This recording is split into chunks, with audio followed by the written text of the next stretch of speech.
Loudoun to Lebanon, the Icon Cup Series moves to the next track on the 2024 schedule to the tune of 180 laps in Music City.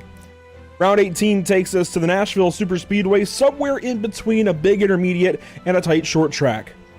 The top of the series, Brian Smith and Vincent Loria are tied with 6 wins apiece, and the rest of the field is searching for the few wins they might leave behind.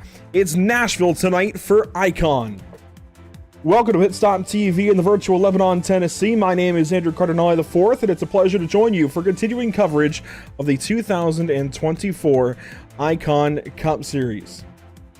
Tonight's coverage, of course, is brought to you by Whiplash Simcams, by ATVO, and by CC's Business.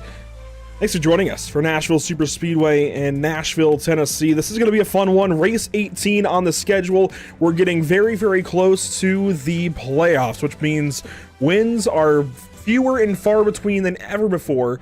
Points fewer and far between than ever before. And we can take a look at the track map and see what these drivers are up against this evening. On screen now, you see the 1.33 mile Nashville Superspeedway. You can also see the road course layout, but of course we're not messing with that this evening. Just that blue oval around the 1.33 mile track, built in 1999, 2000, and 2001, opened in 2001, revived in 2021 after closing, or at least losing NASCAR dates in 2011. Back here, thanks to Speedway Motorsports Incorporated and Dover Motor Speedway. And boy, we are so glad that this Nashville Superspeedway is on this schedule this season. Going to be a fun one this evening. Once again, got to thank everybody for joining us. Let's take a look at point standings.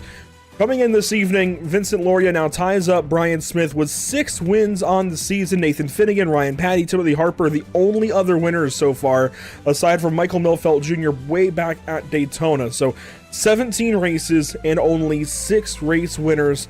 5 of them are in the playoffs right now. Charlie Widener is currently well in by points, but I think last week's race showing that he can still lose some points. He lost a good few, and while races are dwindling at this point, he's not quite a lock, I feel like, anymore. After last week's showing, he just might not be quite the lock we thought he was, just in case things start to go awry. But he's still very, very likely. I'd say 99% in the playoffs at this point, along with probably Jacob Gladjulich and Kyle Purcell around a 90 to 95%. Justin Bissonette and Cody Neal, the water starts to get a little murkier, but I would say definitely somewhere above 75% chance they make the playoffs just on points alone. Adam Ball, Josh Clemens, I mean, these guys, they're well in by points. They should make it. I don't see any scenario really where they don't make it. At least that's all that realistic. But then you get to page 2, side 2, if you will, the right side of this graphic, and things get really weird. Zach Lockett's got only 18 points now on the cut line. Then Brad Delph and Cody Eldred are tied at 6 up.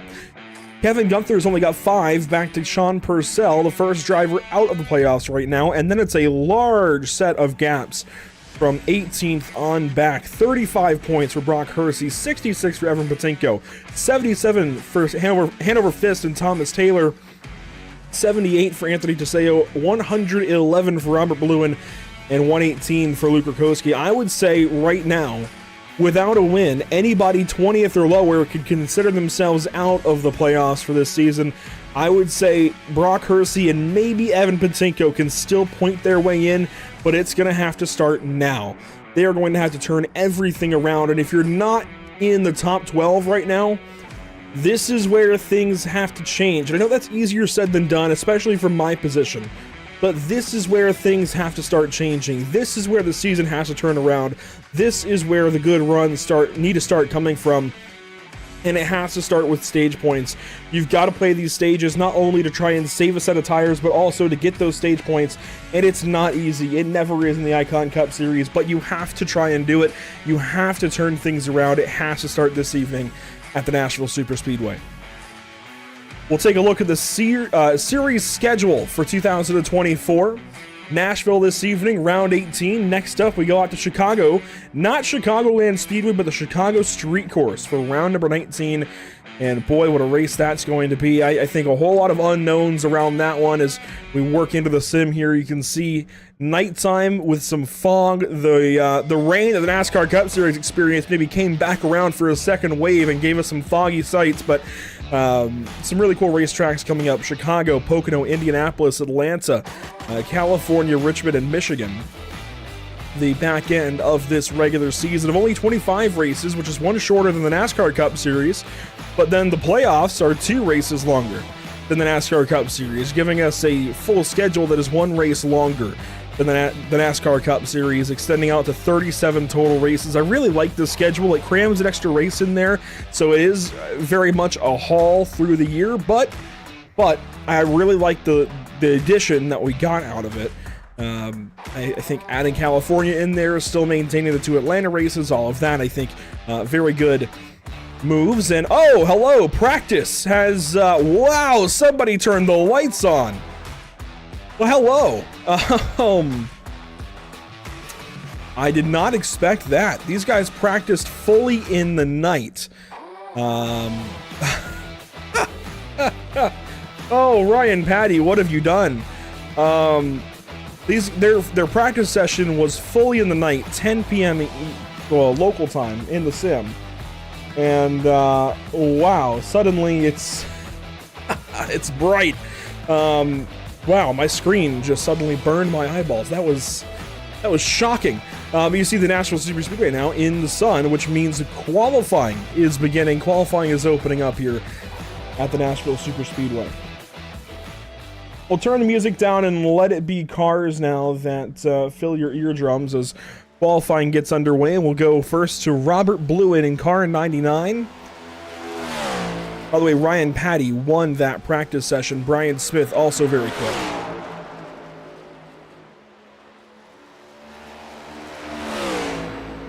Let's find somebody who really impressed last week at New Hampshire Motor Speedway. Kevin Gunther, who gets a lap in, goes straight to the top of the board. We'll ride on board of him for his 2nd lap of qualifying. And I think just riding around this place, you get the sense that it is that right in between an intermediate and a short track, 1.3 miles, so a mile and a third. It's just a little bit shorter than a full 1.5, a full intermediate track, but it really feels really tight, and I think it's a narrow racetrack that does it, as Gunther will go a little bit slower on lap 2, so maybe lap 1, the lap of record for these guys this evening. There's Nathan Brzezowski, who puts it on provisional pole. Charlie Widener 2nd. Vincent Loria only able to go to the 2nd spot, now bumping a couple of drivers. Thomas Taylor goes up to the 3rd spot, now gets bumped down. Josh Clemens goes up to the 2nd position. Zach Lockett in the top 5 so far in qualifying. And hello, Ryan Patty. All of these times are just rolling in a hurry, but Ryan Patty to the top of the board in car number 30. He's got 1 more lap, but I think he's going to shut it down, and he will. So actually that was lap 2, so that was the 2nd lap, and Loria goes up and is able to unseat Ryan Patty at the top of the board. Zach Lockett goes faster, he goes to 6th. Tyler the Talent goes up to the 6th spot. Nathan Finnegan now into the 5th position. Qualifying happening quick. Blake Hoppy's back on the racetrack. He's 13th. Waylon Turner, brand new driver to the series, will go out 7th. That happened fast, and we've still got Brian Smith to go. On board with Brian Smith, lap 1. Could this be the lap that puts him on pole? He's had a couple of lackluster qualifying efforts. Finnegan goes up to the top of the board as Brian Smith goes 6th, so Finnegan now, provisional pole winner. Brian Smith, though, looking to try and unseat the 6th car. The nose in the air down the backstretch. Right along that yellow painted line. Brian Smith right out to the blue wall. It was a 6.85 lap 1. It's a 5.34. That is a monster lap from Brian Smith. The king of intermediates in the Icon Cup Series just put down a monster lap, clearing the field by 4/100ths of a second in qualifying. It's a 29.534. And I think any question about the 78 car in the last couple of weeks, winless I know only for 2 weeks, but you have to consider it with this guy as a dry spell. Yeah, that answers that. I think he's gotten this place on lock once again. Kyle Vincent Gilbert on the racetrack will come around and complete his final lap of qualifying. And driver 227 will not improve any higher than 9th position. That bumps Tyler DeTalent to the 10th spot. So we've got 3 drivers on top of each other that have not made a start yet this season. Waylon Turner, Kyle Gilbert, and Tyler DeTalent. A handful of drivers not eligible to qualify. It looks like those would include Jacob Smith, Adam Ball, Eric Smith, and Heath Smith. So 3 Smiths, either not eligible to qualify or choosing not to qualify. And as qualifying shakes out, we can take a look at weather conditions in the sim. 76.1 degrees in the air, 80 degrees on the track, and you know, Ryan Patty promises a transition race. That's what we're expecting. We'll see if the sun adjusts. I think we'll still see a bit of a transition from day to night.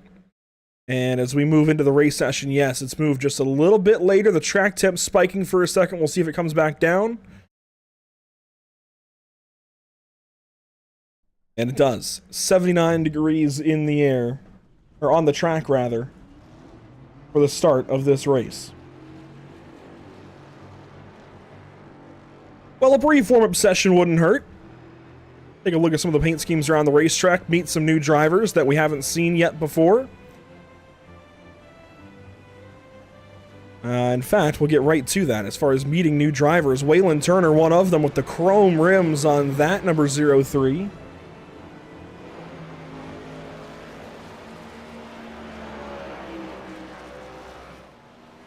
In the grass on his out lap, but from Firelight Esports, Waylon Turner, Darkaeus. He was out in the YouTube chat last week in New Hampshire.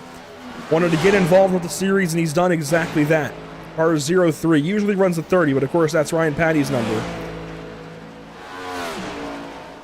So car 03 now joining the fray with Premier Racing setups on the hood and sides of that Ford Mustang Dark Horse.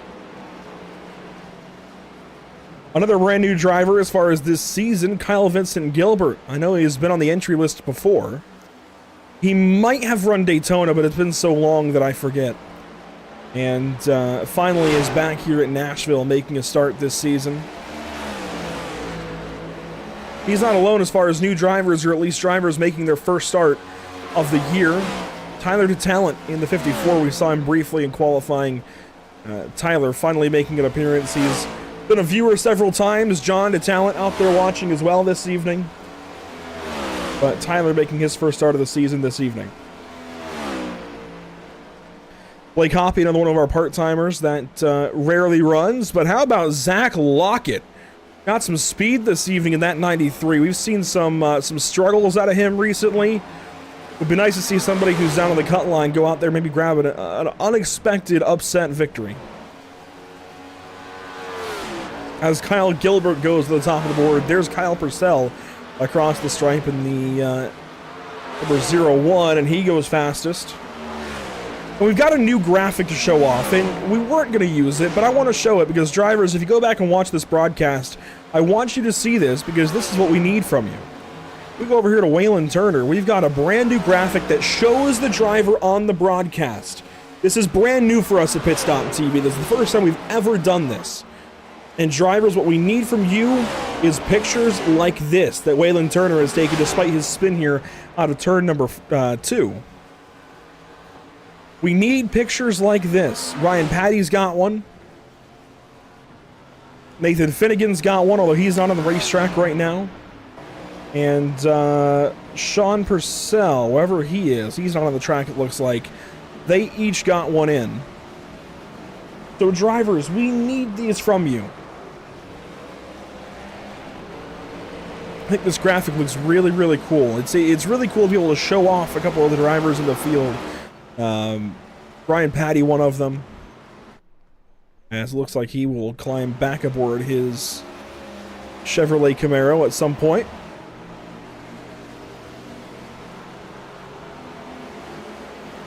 Want to give a big nod to our partners with the channel as well. Whiplash Simcams, ATVO, and CC's Business. You can now follow Whiplash Simcams on Instagram at W Simcams. Keith Smith is back this evening, albeit in a Ford instead of a Toyota. I think that was a mistake. Usually runs the Ford with the Back Road Bandits, so I think that was unintentional, as he's also got an old Mustang paint scheme on that number 1. Steven Tuck's got a brand new paint scheme this evening, sporting one that matches that of Noah Gragson in the NASCAR Cup Series. Kevin Gunther is back after a stellar run out at New Hampshire a week ago. Was the first caution, came back to finish 3rd.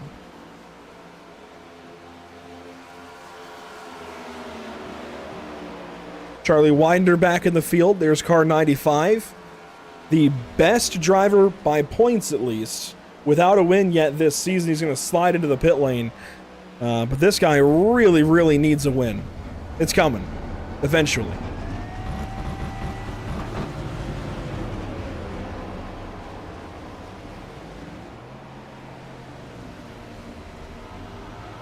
With 5 seconds left, that'll do it for the warm-up session. Want to take a look at what's upcoming here at Pit Stop TV before we go racing at the Nashville Superspeedway. Take a look across the next 3 broadcasts on the channel. Next up, Wednesday, July 3rd, we go out to the Slinger Speedway for the 1-8 Racing Media National Tour Slinger Nationals with the Sim Auto Racing Association. Then, July 6th, it's a Saturday, we head out to the Nürburgring. It'll be round 3 of the North American Racing League in 2024 for their 6th season of racing. And they're headed to the Nürburgring on the GP layout, not the full Nordschleife. But round 3, it's an endurance race this Saturday. Next Saturday, rather. I guess it's coming Saturday. Yeah, July 6th. And then Sunday, of course, a week from today, we're going racing at the Chicago Street Course. Street racing in the Icon Cup Series. I never thought I would, but we're going to do it.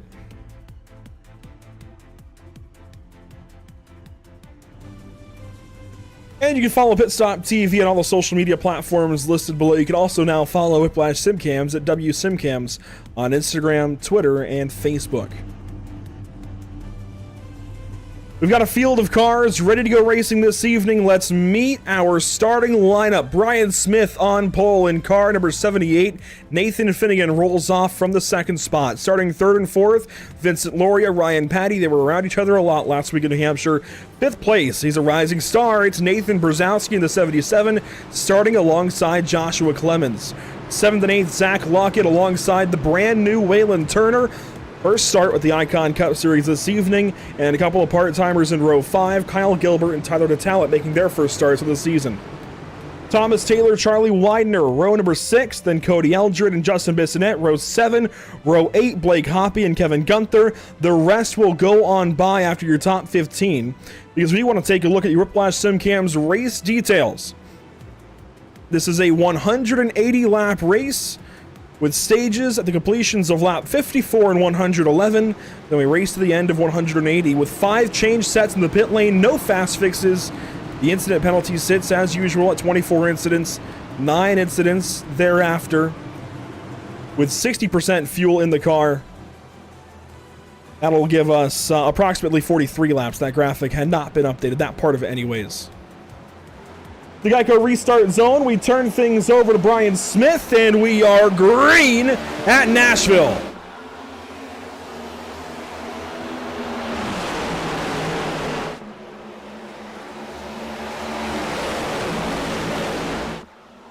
Side by side, your first fight on the racetrack.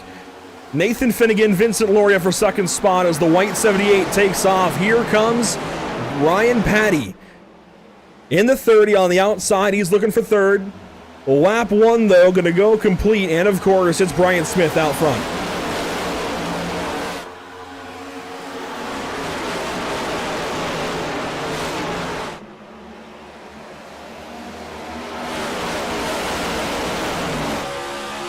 Nathan Brzezowski, 5th in line. He slots in now behind the 67 of Vincent Loria.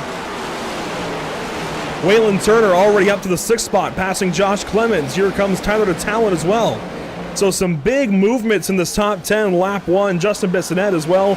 He's in the top 10 as, here we go, Nathan Brzezowski to the inside of Vincent Loria. Nathan Finnegan fastest on lap 2. And down the backstretch, you can see everybody getting single file for the most part.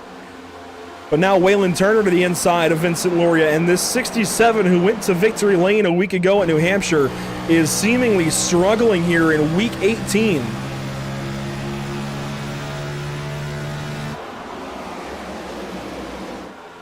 Out front though, Nathan Finnegan putting pressure on the 78 of Brian Smith. I know it's early, but to have somebody stick with you right off the bat, even though you win and put the car on pole, I think that's definitely a little bit of pressure for Brian Smith.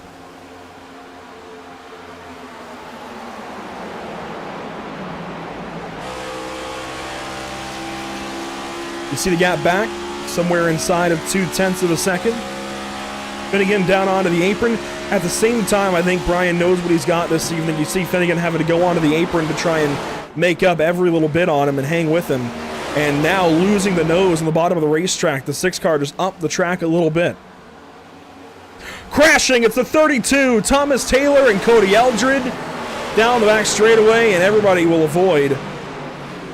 Oh, but Adam Ball takes until the very last second to take evasive action and will spin to the inside of the track. Cody Eldred looks mostly okay. Thomas Taylor in the 57 has seen better days. And Adam Ball had a slow spin on his own.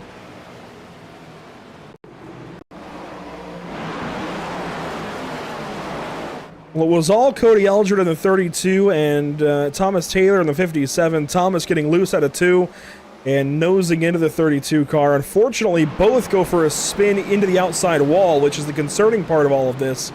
Not so much that they spun around to the back straightaway and use up those tires, but more so that they get into the outside wall as hard as they did.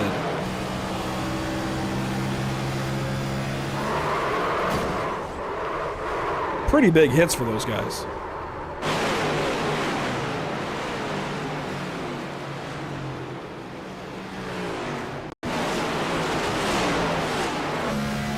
And for Adam Ball back here, not the way he wanted to start his day. Racing with Gladjulich and Fist. Middle of the track, slowing down, and just when he turned the wheel a little bit, the car really took off. He didn't do any crazy movement.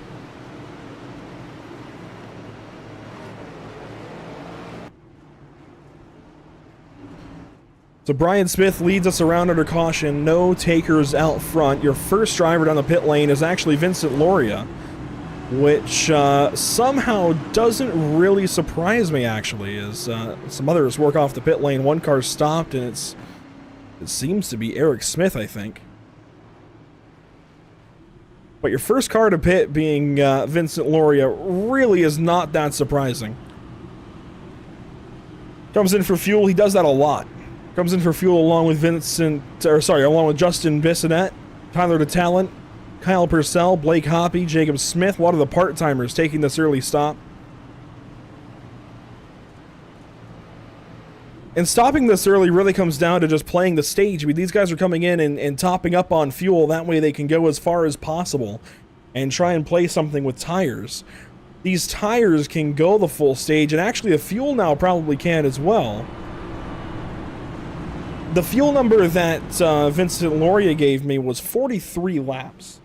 We're going to say 40 to 45. And bring this graphic back up here. 40 to 45 laps, give or take. If you're a little more aggressive on shifting, maybe it's 42, maybe even 41. If you save a little bit, shift a little less, maybe you get 45 or 46. I don't think it'll be that drastic of a swing or anything, but regardless, that is your fuel window, thereabouts. So if we have this caution here, about 5 laps in, now 8, you top up on fuel. The difference between 45 and 54 is 9. So you're right on the edge of the fuel window to make it to the end now without having to stop. And cutting out that pit stop would be hugely important for these drivers like Vincent Loria, who just came back down the pit lane, actually. So, yeah, he's trying to play that fuel number. Just came back down, and we'll get this graphic out of the way. 4.76 seconds in the box that time. See, the car is shut off, 5th gear. Actually, not shut off, but clutch in. And he will not pit this time, but others will. Sean Purcell comes back in. Jacob Gladlich comes back in the pit lane.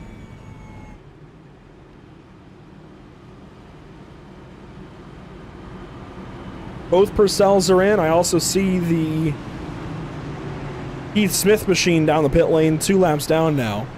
And look at that, Gladlich, 4.2 seconds. That's just topping up and getting back on the track.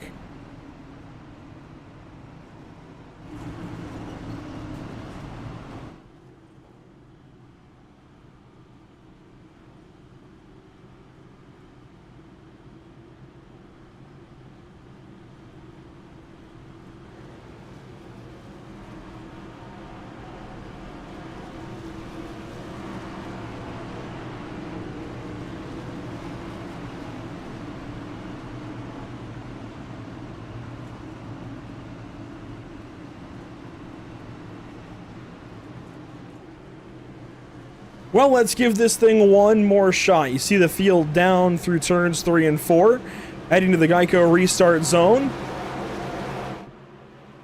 Waiting on Brian Smith to restart this race.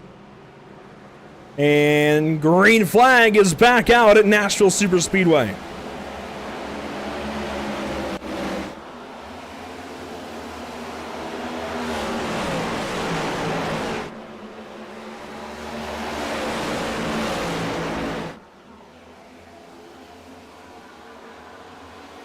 Off the get-go, a much more spread-out restart here. Nathan Brzezowski challenging the 30 of Ryan Patty already. Waylon Turner 5th. Joshua Clemens in the 6th spot, works the outside of the racetrack. Zach Lockett up there as well. And 1 lap complete off the green flag.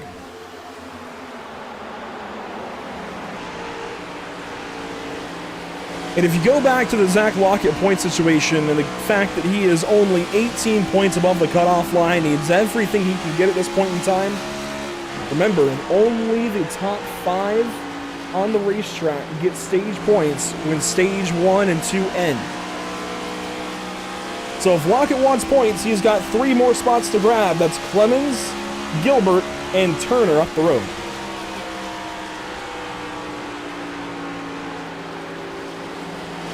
See Clemens a little high up the racetrack there at a turn 2. Waylon Turner, though, very, very impressive already as our leaders settle back in. There's the 03 car from Firelight Esports. Partner Premier Racing Setups and IMB Racewear. Really impressive start as he works in the 5th position right behind our top 4.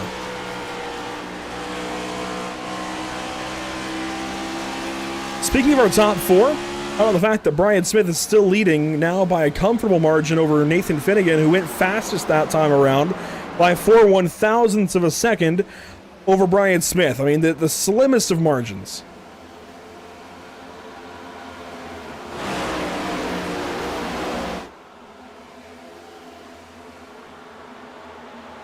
I have to wonder if that slim margin is just cutting the apron. I mean, it's such a small advantage. That could be what it was as the field works onto the back straightaway. The first side-by-side is way back there right now. Looks like it might be Tyler DeTalent in the 54 car working with Vincent Loria in the 67. Finnegan up off the corner. Will complete lap 14 this time and make it 40 laps to go in stage 1 following the 78 of Ryan Smith.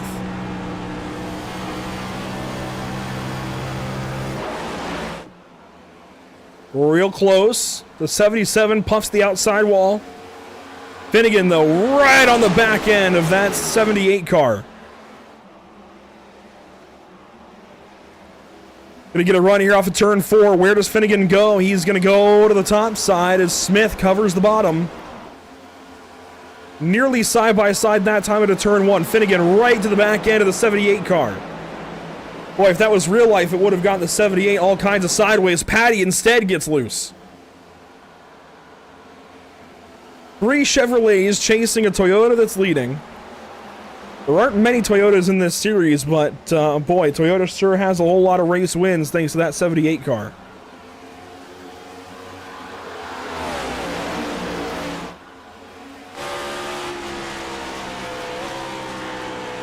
Get a downshift off into the corner. It's super important for these guys to get that downshift, get the car down to speed. Back up a gear maybe at a turn 3. A little further back, Kyle Vincent Gilbert starting to reel in the 03 of Waylon Turner. I think that Ford Mustang kind of burned his tires up a little bit early. The first car that it pitted under our first caution is Blake Hoppy in the 91. Now, these guys didn't take tires. They only took fuel. The only car that I saw take tires was Hanover Fist in the 69. Otherwise, these guys all just took fuel only, got back on the racetrack. They're saving their tires for later in this race. But Blake Hoppy and Tyler the Talent, friends here, racing for the 12th spot. And you see Hoppy clutches the car into turn 3, lets the Talent go. You can see and hear it. Back up to the race leader, Brian Smith. That gap was starting to close in a little bit to Finnegan. Opens right back up out of turn 2. Oh, and Finnegan gets the outside wall. So we'll fall back to Purcell and Bissonette. Bissonette is heading backwards in a hurry. He is now back to the 17th spot. Make it now 18th spot.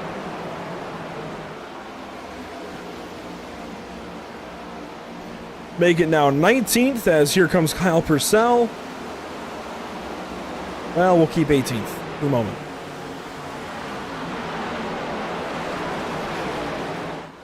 Meanwhile, Evan Patinko works up to Charlie Widener here. This is for the top 10. So on lap 20, Patinko's trying to come through the field.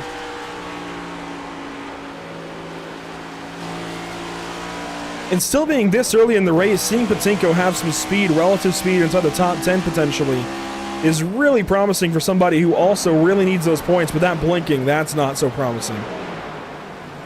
He really needs some points. Comes in tonight, 66 points to the cutoff line.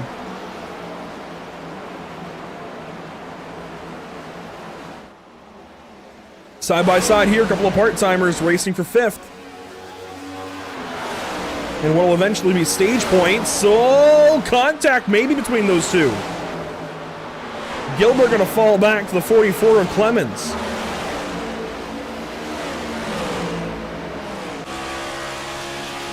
See Gilbert get right out to the outside wall. Wait a minute, Finnegan, he's got something here on the 78. No, never mind. He was within a 10th. I'm watching that timing and scoring, just waiting for something to light up here between these guys, but they stay about equidistant.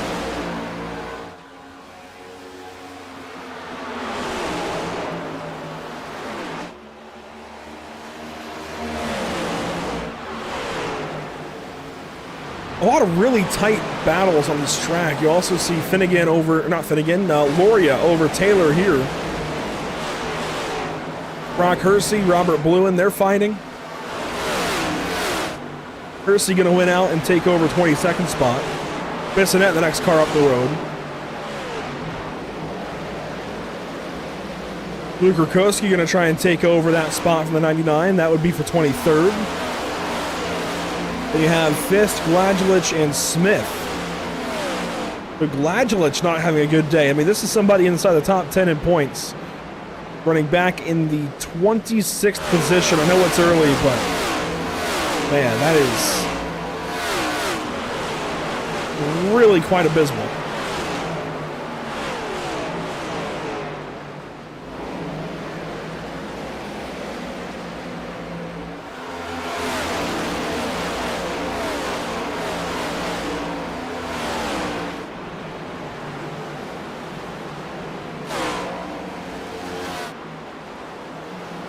Jacob Smith pulling up to this fight. You're watching Hoppy into Talent. Off into turn 3 with Vincent Loria, Thomas Taylor, and Jacob Smith right behind. Smith going to get position on Thomas Taylor. Hoppy gets position onto Talent. And these two teammates should sort this one out. Maybe not teammates, but friends at the very least. And Vincent Loria is going to fill that gap underneath the Frito-Lay 54 of the talent. Smith now works on through to the 15th position. Oh, and gives a big shot there to Vincent Loria in the 67 car. It'll work though. You see the talent falls back. Now under pressure from Sean Purcell, who made sure to top up on that last round of pit stops.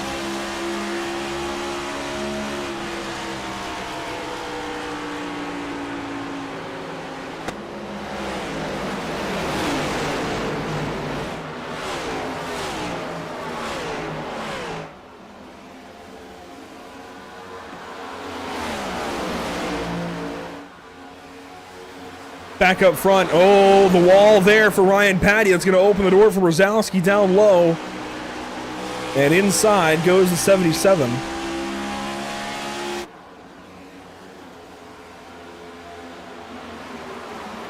And pass almost complete there for Brzezowski. Not quite, but Patty will relent a little bit. And at the very least, it's better positioning now for the 77 car as they cross the stripe and complete lap 28. Oh, up the racetrack goes Brzezowski. Patty on the outside. This for third spot, and they're both peeling themselves back away from the 78 and the 6. Waylon Turner 5th. Kyle Vincent Gilbert 6th. Josh Clemens in the 7th spot. Then Lockett, Gunther, and Widener wrap up the top 10, and Brzezowski has to settle for the 4th position for now. Great fight that he put on, but it doesn't last.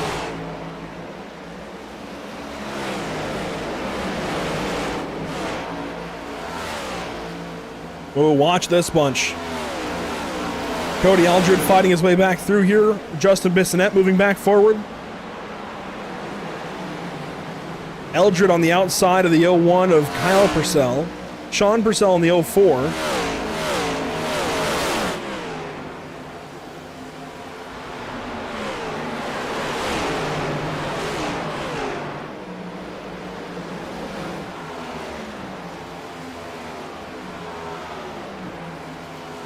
And you can tell there is some extra humidity. I mean, there is definitely moisture in the air when we take those long distance kind of camera shots. In fact, you'll see it here.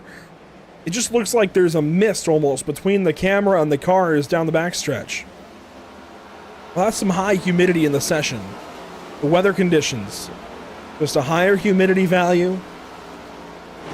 We can't get rain in oval racing on iRacing just yet, so no worries there. But definitely some higher humidity. As Kyle Purcell's got one hell of a seat, you're watching Cody Eldred right ahead of him. Justin Bissonette and Sean Purcell do battle.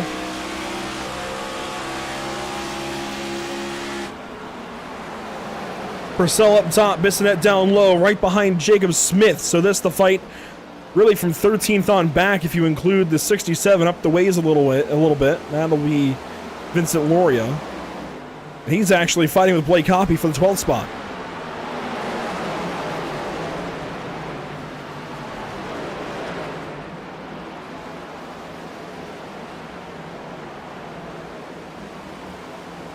Eldred now under fire from the other Purcell. That's Kyle. And Kyle lunges up the inside, thinks better of it, backs out. Bissonette, though, laid way back on the restart and is coming back through this field. Was down to what position was it? 21st. It's now back up into 14th, or at least racing for it with Jacob Smith. He had it at the stripe, so it displays him in 14th spot.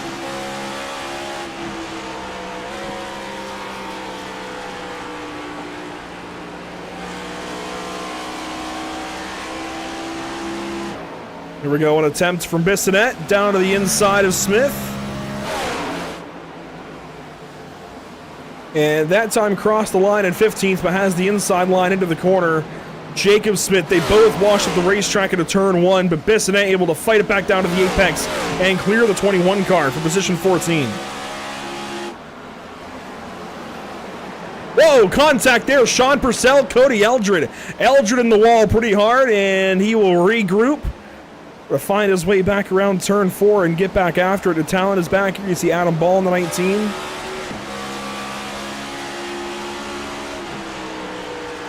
As Eldred works into turn 1, nice and cleanly. Let's see what happened down into the third corner. This is the replay. Eldred there in the 32 just gets to the outside of Purcell. Oh, Purcell came up and doored him. And then took him to the outside of the racetrack. Hello. That was... What was that all about?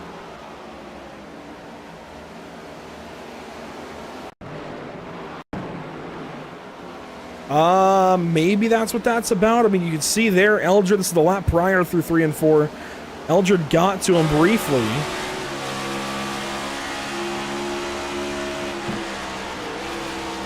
And we don't know what was going on voice chat. Maybe Eldred was chirping up the 04. I don't know.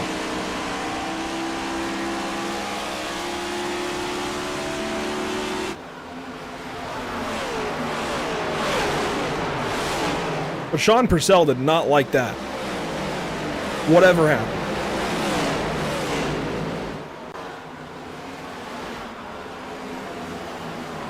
You see Cody Eldred now pulling right back up to the 04 car. Just needs to get by the 57 of Thomas Taylor, and he will. Round 2. Want to mention up front, things have kind of fallen apart as far as the fight for the top 5. It's Brian Smith out front by a second and a half. Another 2 seconds back to Ryan Patty. There is a fight for third that we'll get to shortly. And then Waylon Turner is a little ways back. Eldred pokes out a line for a second. I think there's something going on here. I really do. I don't know if we're going to see more of it as the talent works to the inside of Taylor and tries to take that spot away. That would be good for 19th. I don't know if we see anything here, but I think there's more to the situation as they'll now go side by side down the back straightaway. Purcell inside, Eldred outside.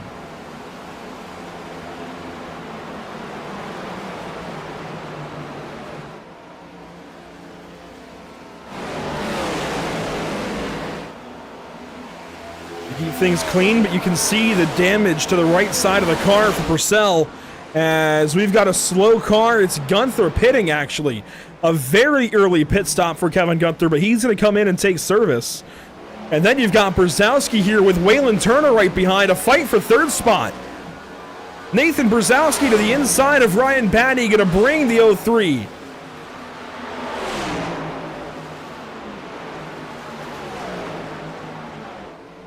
This a very close fight for third spot. Third, fourth, and fifth.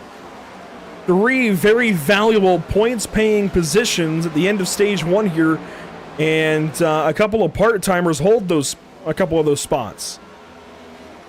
Patty up the racetrack. Nearly got the wall. The part-timers go down onto the flat. Oh, man.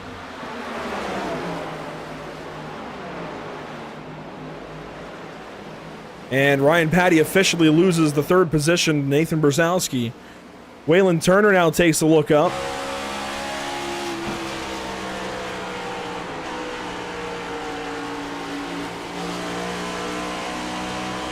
And this fight calms down for the time being. Josh Clemens, Charlie Widener. Widener is coming through this field. This could be the day that Charlie needs to get back into form.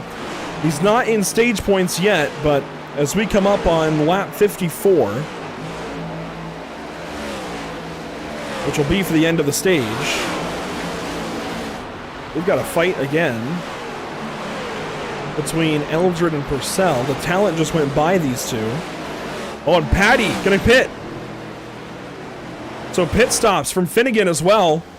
Brian Smith stays on the racetrack, but Finnegan, Patty, and Gilbert all pit here on lap 44 onto 45 with 10 laps to go in stage 1. So we should expect this 78 car in this time or the next time. You would think he would cover it up, and yes, he'll cover up the undercut. Smith will pit.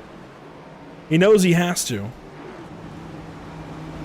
Waylon Turner going to pit, as does Nathan Brzezowski. Brzezowski aggressive to the line. It's going to work out.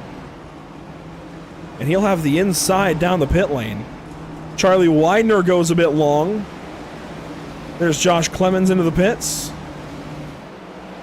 Widener is going to keep on rolling. Lap 46 now.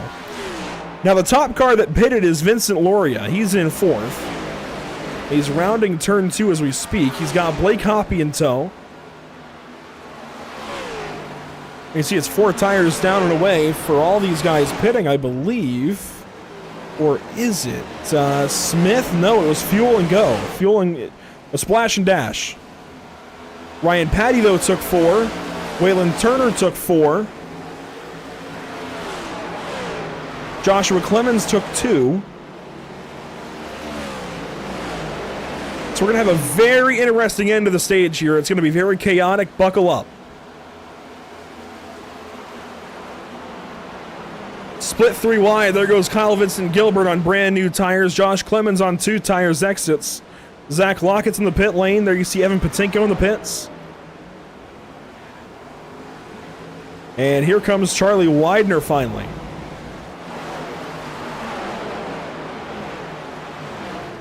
Luke Rukowski comes in. Patinko exits, and there is, oh my gosh, Waylon Turner, nowhere to go. Squeezes in between those couple of Fords. The 96 down low, the 44 up top. Patinko up the racetrack now. He took fuel only. And Vincent Loria takes over at the front of the field. Has he saved enough gas? Does he have enough time back to the 78? He's got plenty. 16 seconds back to the 78 car that he can try and use here. He's only got to go about 5 more laps.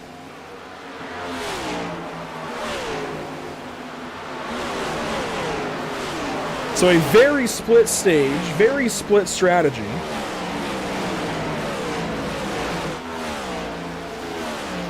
And if we pull up the telemetry graphic here for Loria, able to listen in, I think he kept it in 5th gear. I think he's keeping it in 5th gear, so he's trying to save fuel. He's not doing so aggressively, but he is trying to save.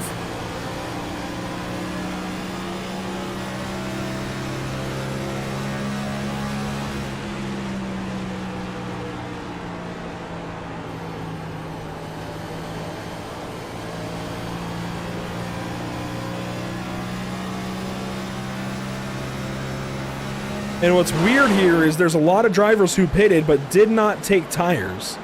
They're getting passed up.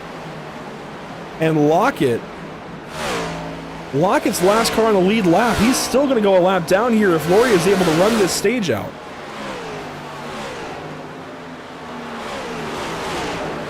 Meanwhile, Brian Smith on old tires is in turn 2. He is 15 seconds back of the race lead. He's got Nathan Finnegan right behind. The first car on tires is Ryan Patty, who's now in turn 2, 25 seconds behind the race leader. And Justin Bissonette is quickly reeling in the 67.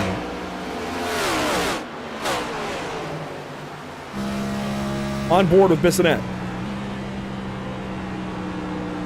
This is 2 laps to go in stage 1. I don't know what is going to happen, but usually that means pits are closed. So anybody still on the racetrack has committed. Loria, Bissonette, your top 2, then Hoppy, and Jacob Smith going to fight for 3rd. Smith goes through on the bottom. Blake Hoppy trying to take it back away. Kyle Purcell is 5th. Contact there between the 21 and 91.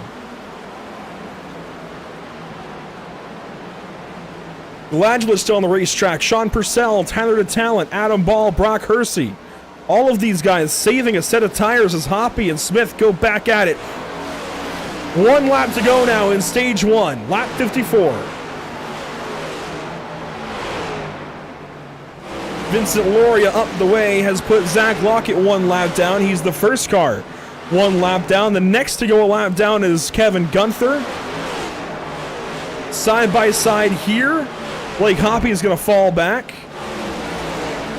And to win stage number 1 at Nashville, it's Vincent Loria. Caution.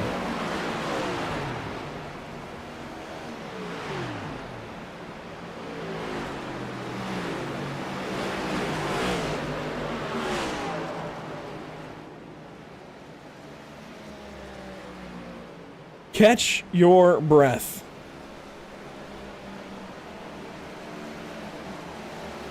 Gonna need it.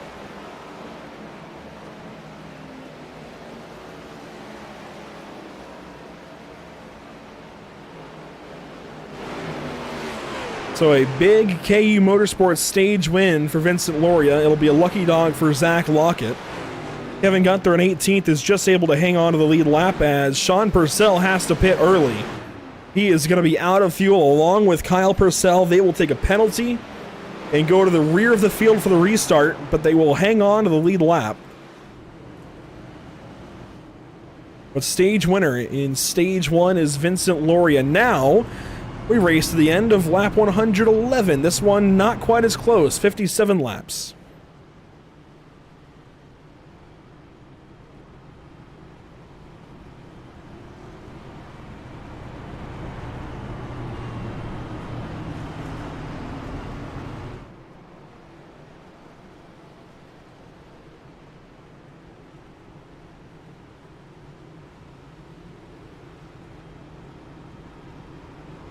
So down the pit lane goes everybody. We'll catch up with stage winner Vincent Loria in a moment.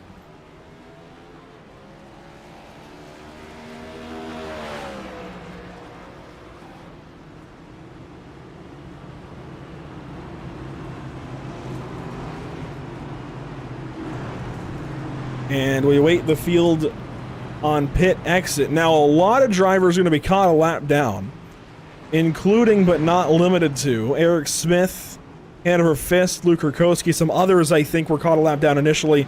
Nathan Finnegan, Charlie Widener, I believe, they should get their spots back.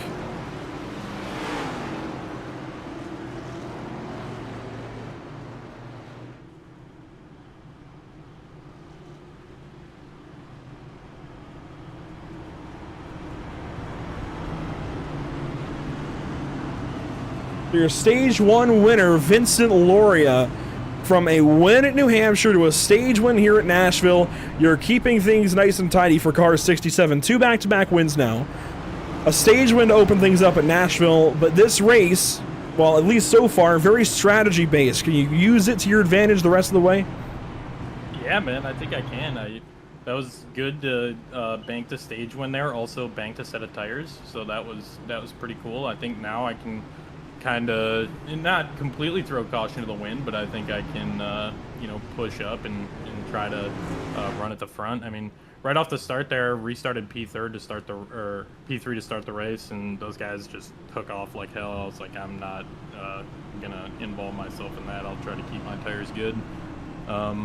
And then as soon as that caution got thrown, I was thinking about it, and I know that we definitely were way short, but I thought, maybe if I keep it in 5th gear the entire time, I'll make it. And that's exactly what I did. Kept it in 5th gear the entire time, pulled into my box there with 0.2 gallons left, so it worked out perfectly. Do you think maybe that's a play the rest of the day, even if here in stage 1 you're up front and you don't get a caution to try and go to the end, just ride in 5th gear, keep the car in one piece, and be there for the end? Yeah, it's not a bad play. We'll see how it goes. I was kind of shocked to see some of the qualifying times earlier. I thought I'd be faster here. I thought I'd qual on pole or at least maybe second to Brian, but looks like Nathan Finnegan and Ryan Petty got a bunch of speed too. So we'll see how this one plays out. It might get interesting at the end there, your strategy or late caution, jumble some things up, but try to keep the car clean and keep moving forward. And how difficult is it to practice entirely in the night and then suddenly go to daytime at the start of the race? It's pretty difficult, man. The track was definitely a lot more gripped up in the practice than it was at the end here, but at the start of the race, I mean. But all in all, it's not bad. I mean, for the most part, Nashville never really has any grip anywhere, so it was kind of a good feeling there for a little bit, but we're adapting well. Just back up the corners a little bit, let it roll a little bit more on the bottom, and that's it.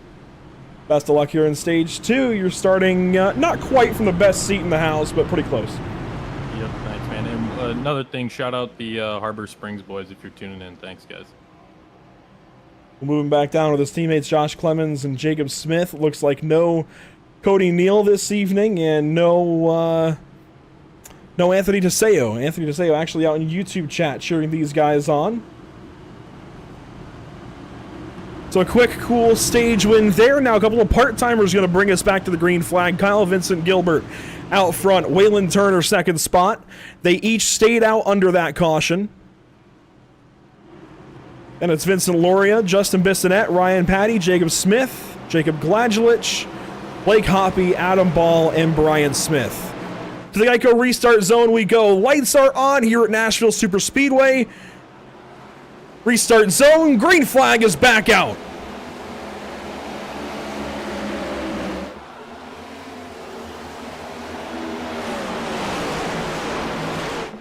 It was a slow restart for the 03 of Turner. He's going to fall back.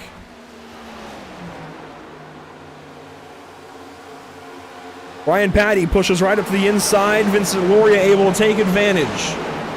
And Brian Smith has got to come from the back of the top 10 here in stage 2 as across the line. To begin stage 2, it's Kyle Vincent Gilbert with the race lead. One car pitting off the restart, and that is going to be Evan Patinko, it looks like. Maybe serving a pit penalty. But on board we'll go with Brian Smith. This is from the back end of the top 10. How aggressive is he going to be here at the start? You see Hoppy to the inside of Gladulich. And a lot of these guys race with each other, even though Hoppy doesn't usually race in the Icon Cup Series, or the talent doesn't usually race here. A lot of these guys race together in other nights of the week as there's a big move from Brian Smith, top to bottom there, attic to basement. Now going to just tag the apron and move up the racetrack a little bit, but hangs on to those spots. The talent in the pit lane this time. And up front, Vincent Loria drawing in on that 227 with Ryan Patty just behind.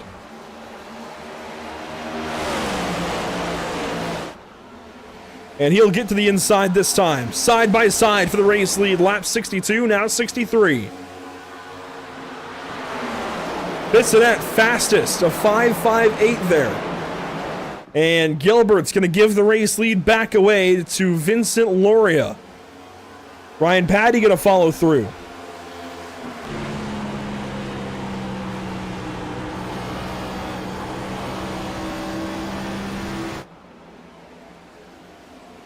See the 03, that's Waylon Turner. The 06, Justin Bissonette. Further back, Brzezowski was just all the way on the apron trying to pass the 14 of Jacob Gladulich. Pass will be made. And he slides up, completes it. Gladulich pokes back to the inside, but no pass opportunity there. Further back, how about Nathan Finnegan? Had to use the wave around to get back on the lead lap, it looks like. And is now fighting back through this field. Stayed out at the caution. Is 17th, now 16th position. And looking for 14th here. Actually 15th, if he can get by Zach Lockett. Luke Rakowski in the 33, not for position for Nathan Finnegan right now. So a lot of work to do for the 6 car. Brian Smith back on board. He's worked his way to 7th spot.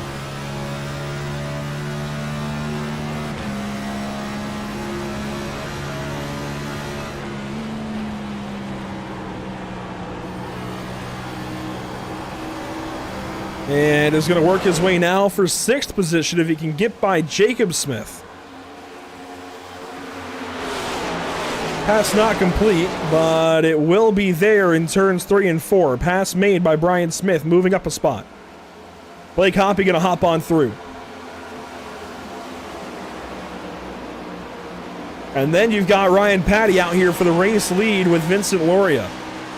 Lap 67 to 67 out front.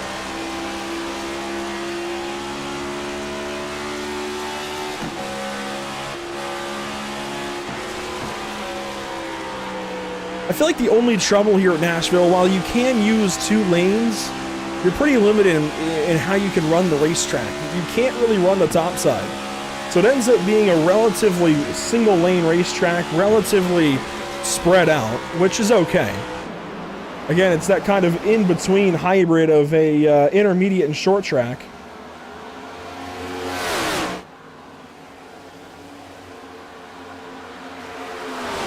And there's a lot happening right back here. Justin Bissonette throws the block on Brian Smith. Smith gets down there anyway. Waylon Turner, Kyle Gilbert back side by side again.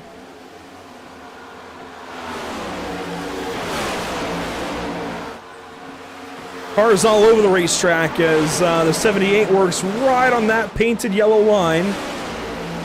Side by side still are the 03 and 227. And this is all for third position, by the way. Brian Smith in the middle of it.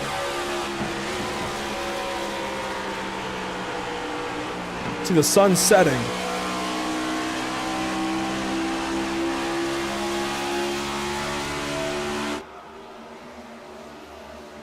Where's Smith going to go? There's really nowhere to go. Again, a very thin line of what you can and can't do through the corners here. Really, there's two lines. You got to conform to one or the other. Bottom or top.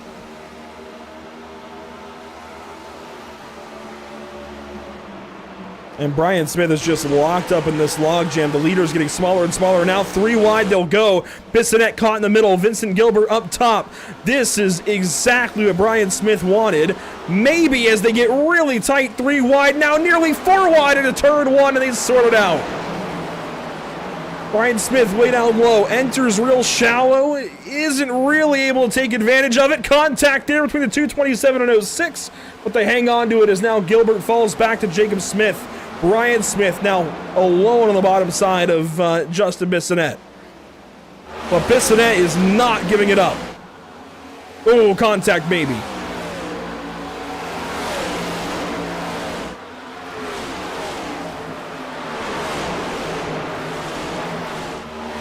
Real close again. Brian Smith on the inside of Justin Bissonette. 6 wins versus 0. And the 6 wins will give that spot up.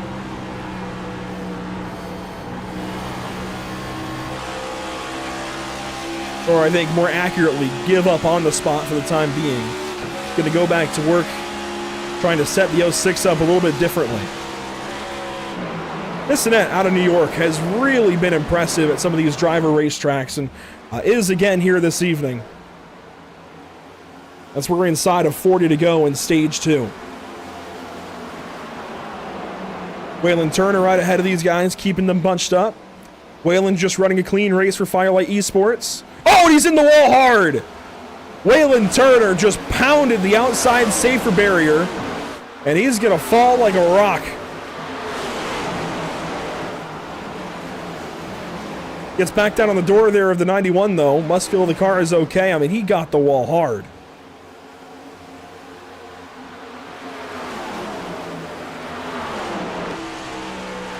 And here comes Brian Smith back to the inside of Justin Bissonette.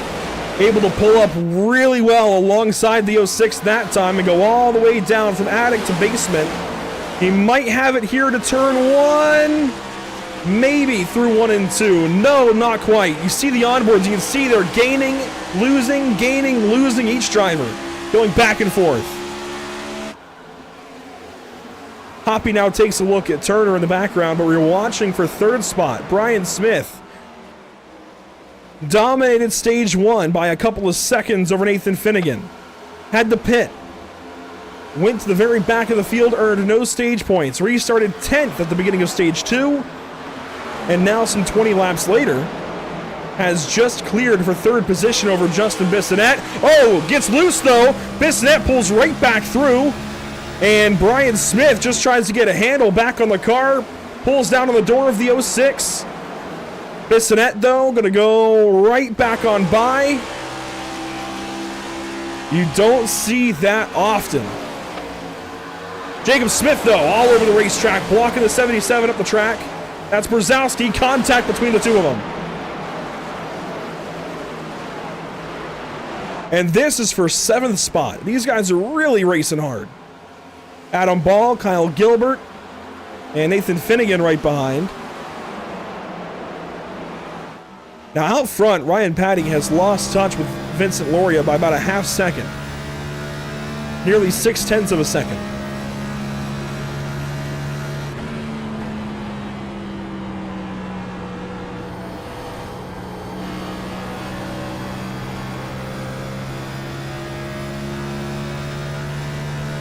Justin Bissonette, Brian Smith, side by side again. Smith on the bottom again. And he's going to have it into turn 3. Maybe not. Bissonette back on the right rear, but no. Loses the spot eventually. And I think this time Brian Smith has officially taken that spot over. which was not what anybody else in the field wanted to see. Slower car, it's Nathan Finnegan out of turn 4. Adam Ball is slow with him, no caution.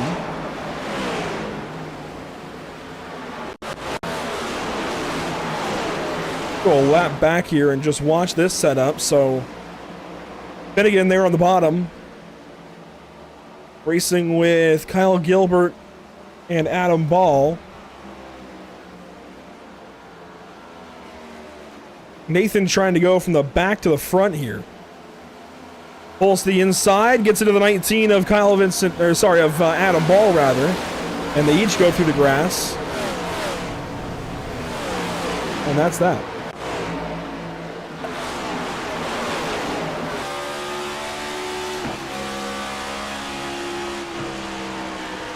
Tyler the Talent right ahead is 2 laps down.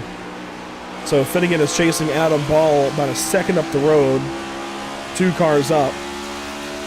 3 cars up, really.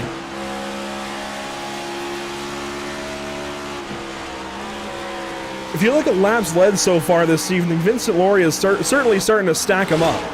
28 to Brian Smith's 44. And there's a couple here and there to other drivers. 6 to Kyle Gilbert, 2 to Charlie Widener.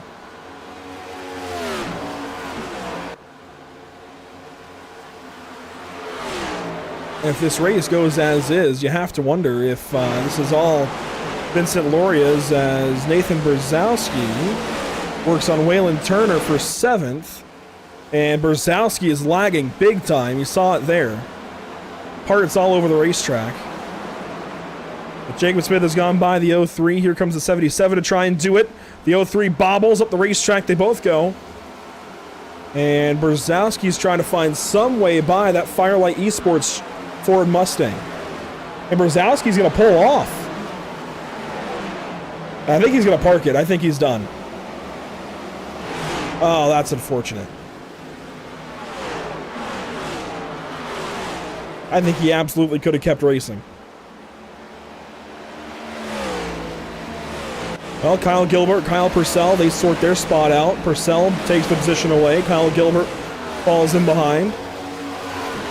Josh Clemens there in the 44 is the first car 1 lap down. And Brian Smith has all but caught Ryan Patty. Patty's got a little bit older tires than Smith. Smith pitted at the caution for tires. Patty took tires about, lap 44? So 40 laps ago versus 27 for Brian Smith. But you see, it's not going to be made easy by Ryan Patty. But that pass will be made by Brian Smith pretty easily.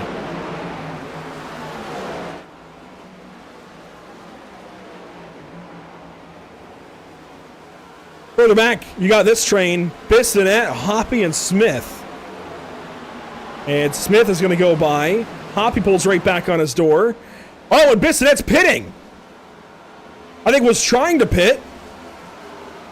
And he got run all over by the 21 of Jacob Smith. Had to abort the pit stop.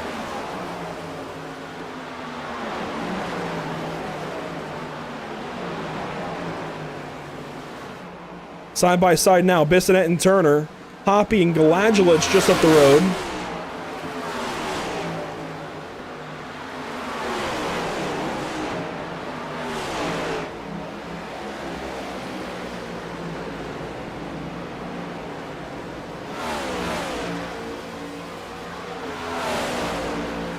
And there you see Bissonette will finally pit. He's going to bring Zach Lockett in the 93 along with him.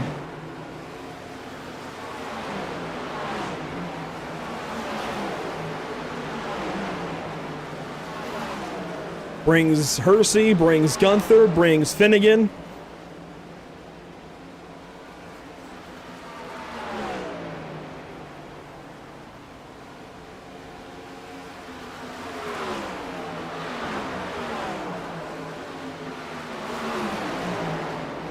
Blake Hoppy, Waylon Turner. So we hit that part of the run where everybody's pitting, everybody's not pitting. It's all half the field is, half the field isn't, and we've just got to wait a couple of laps to see how it all cycles out. This is just about 20 laps to go to the end of the stage. They've been running for about 30, nearly 40 laps. Brian Smith pitted.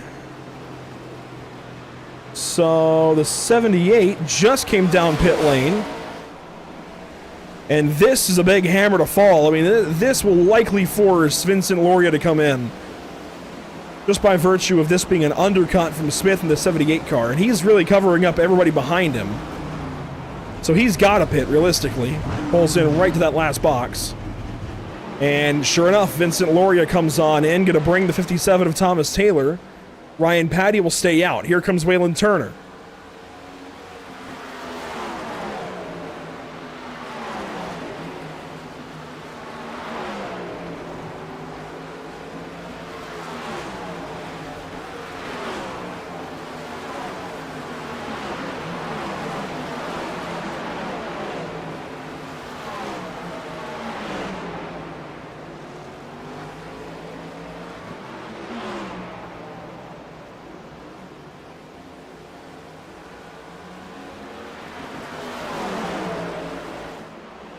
So there goes Vincent Loria, Ryan Patty.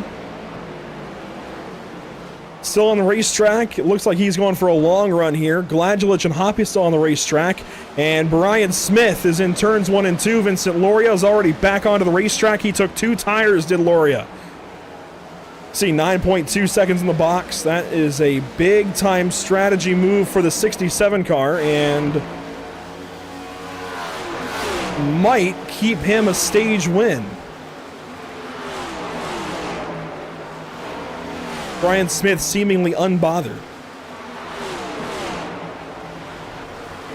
Hanover Fist has stayed on the racetrack thus far. In fact, cars yet to pit.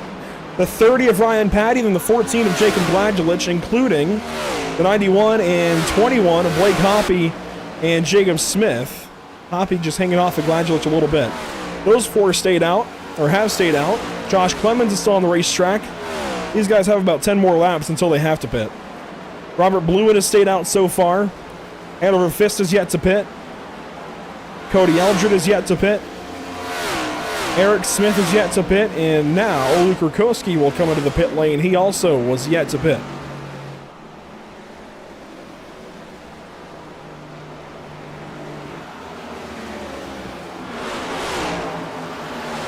So Bissonette, one of the top cars that is pitted. He's flying through the field. Goes by Blewin. Next up on his list will be Kyle Vincent Gilbert, who was also pitted.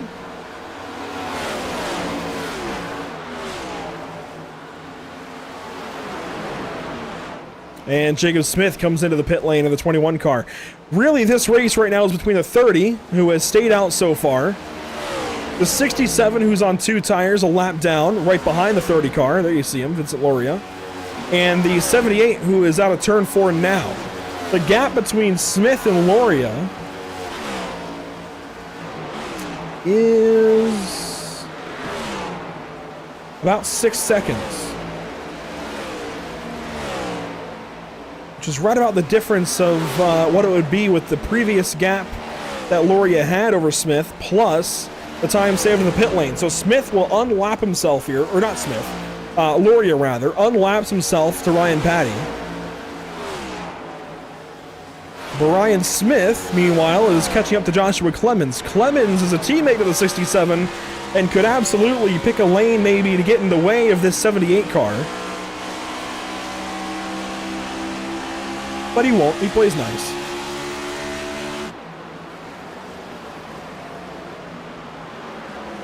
And so now the gap about 5 seconds between those two. Charlie Widener, Zach Lockett, cars 95 and 93 respectively. They fight. And Clemens will pit. Gunther and Finnegan race with each other. They pitted at the same time. Finnegan, marching through the field, is now into 10th. And he's in a range where he could maybe still eke out a top 5. Amazingly, by virtue of strategy, he could still work on a top 5 here because we know the top 3 have to pit. So he's lined up to be 7th. He's got Waylon Turner about a half second up the road, then 2 more seconds up to Kyle Purcell and Justin Bissonette, and Kyle Vincent Gilbert, who all fight. Gilbert to the inside of Purcell. 2 Kyles racing it out. And Gilbert's going to take the spot away.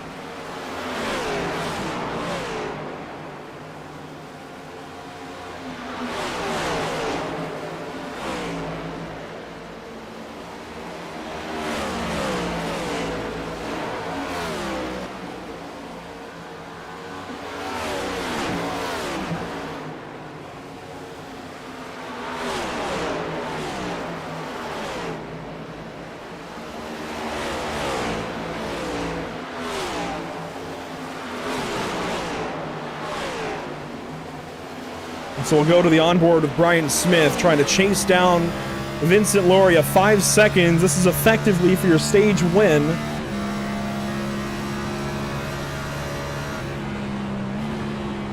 That was 12 laps to go on the stage. The top 3 still need to pit. Those are Paddy, Gladulich, and Hoppy.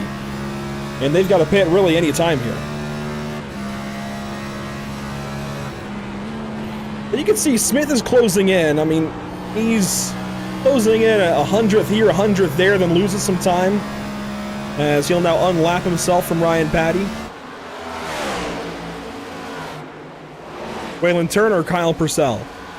Turner on 4-lap newer tires. Trying to stay ahead of the 6th car of Nathan Finnegan. Finnegan, of course, is trying to do exactly what Brian Smith did earlier and come through the field to make it back towards the front for some stage points here.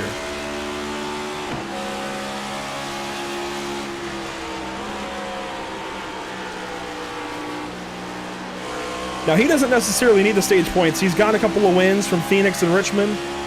He's in the playoffs. But they would certainly help still, as Blake Hoppy will work out of the pit lane. That is a fuel and a fuel-only stop as Ryan Paddy now comes in.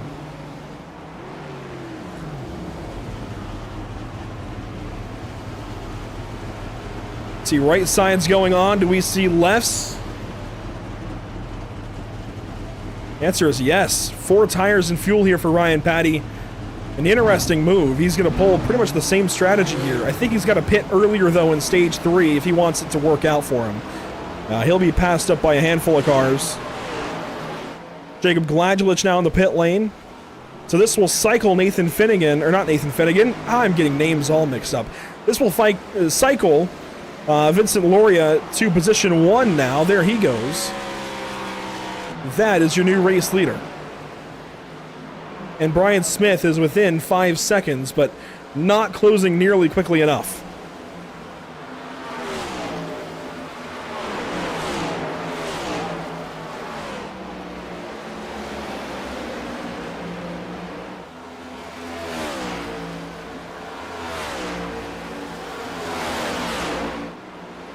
Nathan Finnegan, Waylon Turner. And whoa, what a run here for Finnegan. He uses the 14 as a pick. Gladulich was a splash and dash, took fuel and got back on the racetrack, and that holds up the 03 car, and that allows Finnegan to get back into the top 5. He took 4 tires and fuel. Incredible there. And Waylon Turner now drops to 6th. Remember, it's the top 5 who get stage points, nobody else. And these two have been around each other just about the entire race. Blake Hoppy and Jacob Smith. I keep seeing these two around each other, switching positions.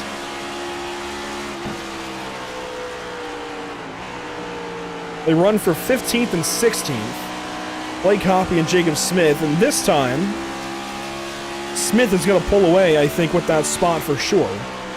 Ryan Paddy took 4 tires. He's back here now on the lead lap, which is big. But he is in 13th position. He's got to use every bit of those tires here before the end of the stage to try and get back through this field. At the same time, you wonder how much does he actually want to use, right? He's able to know that he can stay out at the end of the stage. If he saves his stuff here, he can get that track position no matter what. As Patinko works off the pit lane. Gunther and Purcell there. Paddy going to go by Widener. And he's actually going to pull up on Gunther and Purcell. Paddy in the 30 car. About 5 laps to go on the stage. Shoves his way to the inside of Kevin Gunther. He's going to make the top 10. But Paddy will not earn stage points here in stage number 2. He's got a long ways to go still for that.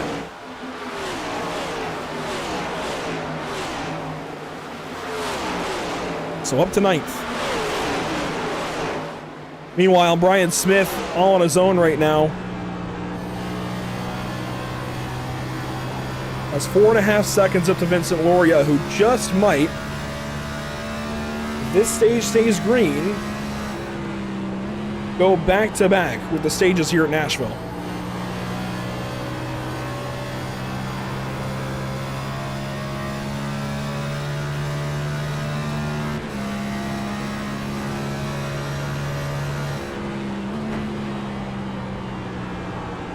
So you're right on board with Brian Smith. That was 3 laps to go in the stage. And if Vincent Loria wins this stage, we'll be talking to driver 78. Meanwhile, Justin Bissonette, Kyle Vincent Gilbert going to block the 6 of Nathan Finnegan. That's not usually appreciated by a part-timer, or by a full-timer rather, being blocked by a part-timer. Not usually appreciated at all.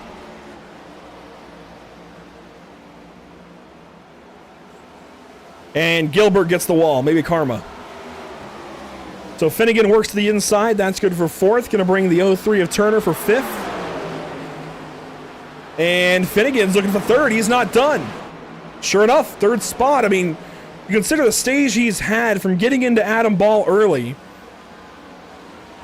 As there's a block there on the 0-3. From getting into the 19 car early to now driving back through here and going 3rd in the stage. Maybe 4th. Here comes Waylon Turner.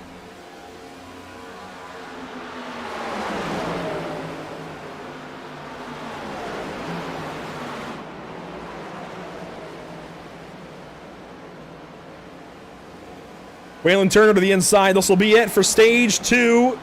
There's the stage for Vincent Loria, Nathan Finnegan, Waylon Turner side by side. And there's caution. There's stage. Waylon Turner was getting right up on the 6 car, but Nathan Finnegan will not be upset for that 3rd position. Waylon Turner 4th, Justin Bissonette 5th. Ryan Patty still drove to 9th. But once again, stage winner, Vincent Loria.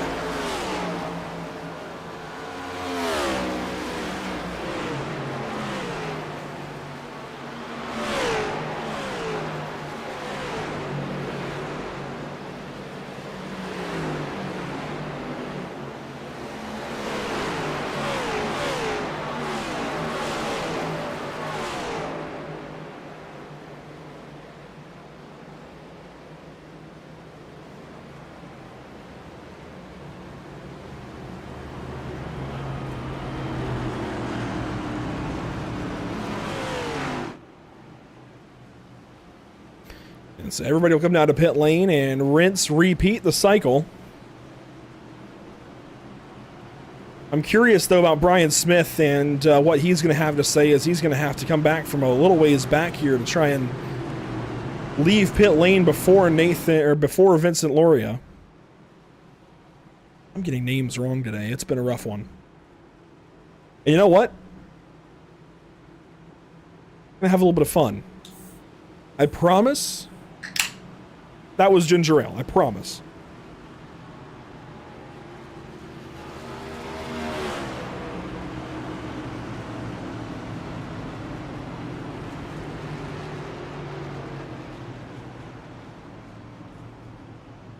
Nobody going for 2 tires. Looks like it'll be 4 all around for everybody. And it's the 67 down and away. 2 actually maybe for the 30. It was 2 for Ryan Patty. That's a smart play. I like that a lot. As Jacob Smith is going to stay out.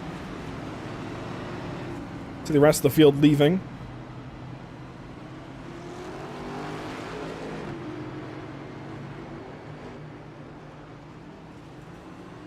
But we'll get driver 78 after stage number 2. Now, Brian, I know you didn't come back for the stage win, but you go 2nd place. Vincent now sweeps the stages. Immediate reactions to that?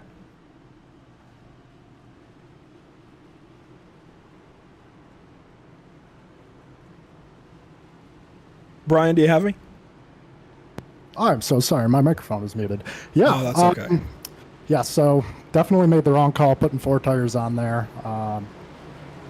67 made the right call, obviously. My primary concern was just if a late race or if a late stage yellow would have come out, I wanted to make sure I had 4 on it. So still feel really good.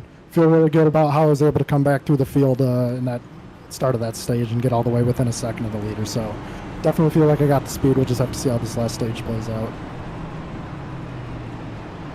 And definitely still a long ways to go. It seems like this race is kind of worn on you guys. How do you manage tires at a place like this, though? Concrete, pretty gritty surface. It's not easy to do so, right? No, it's a tight setup, so you just got to get that car to the very bottom of the racetrack and get those left sides as close to that yellow paint as you can, and it certainly helps the turns when you do. So that's kind of the mindset for turns 1 and 2. That wall creeps up on you out of turn 4 real quick, so you just got to be real careful not to overdrive it. I know last week there were extenuating circumstances as to why you couldn't qualify, but we hadn't seen you up front for the start of a race in a couple of weeks. You go out there and put it on pole this evening. Seems like a pretty big statement, as well as dominating in stage 1, that you're still not messing around, even though it's now been a couple of weeks since you got a victory lane, which for you, it's basically a drought. Yeah, and I'd say the night's not over, so we'll see if we can put an exclamation mark on the end of that statement and win this thing. So I'm feeling pretty good. We'll just have to see how it plays out. Best of luck here to yourself and your Uncle Eric. Thank you. Brian Smith going to restart from 4th spot. Long ways to go, though. Jacob Smith has stayed out under this caution, which is certainly interesting. Remember that fuel window, as we've got 64 to go. Oh, he's going to save a set that way. That fuel window, about 40 laps. 40 to 45. So Jacob Smith here will be able to save fuel. He's been on the racetrack now for 22 laps. And he can split this stage perfectly to have about 40 laps to go, around lap 140, and be perfectly within the window each way, and save a set of tires in case we get a late race caution. And I really like the pit early strategy here. It seems like that track position is going to be useful, and if we get that late race yellow, you've got track position to work with. Even if you're boxed into a corner, you've got that track position to work with. I like the pit early strategy. We'll see what happens here for Jacob Smith and Vincent Loria. Coming back to the restart box, green flag back in the air.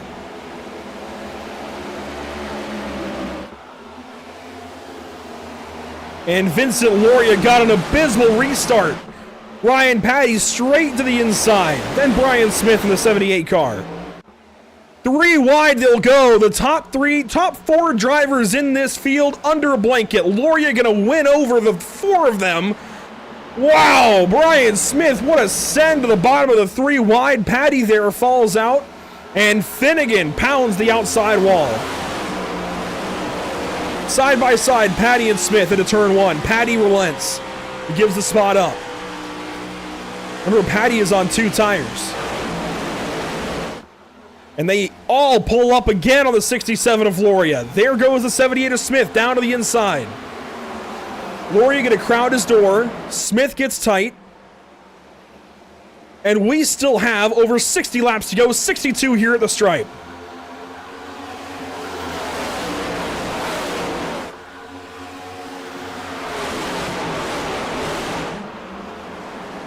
Then again now to the inside of Patty.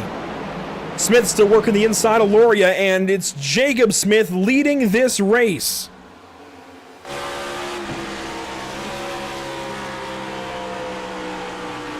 Jacob Smith right back down to the bottom. Puts some dirty air back on the nose of the 78 car. Then gives the draft to the 67 around the tri-oval. Seemingly trying to help the 67 car. He'll get put 3 wide though by the 2 of them.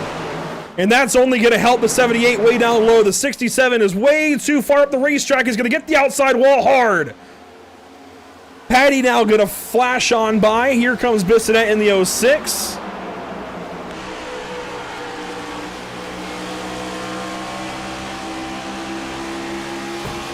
Oh, Bissonette grabs the wall. 60 laps to go that time by the flag stand. Brian Smith back to the race lead. Contact between Patty and Loria.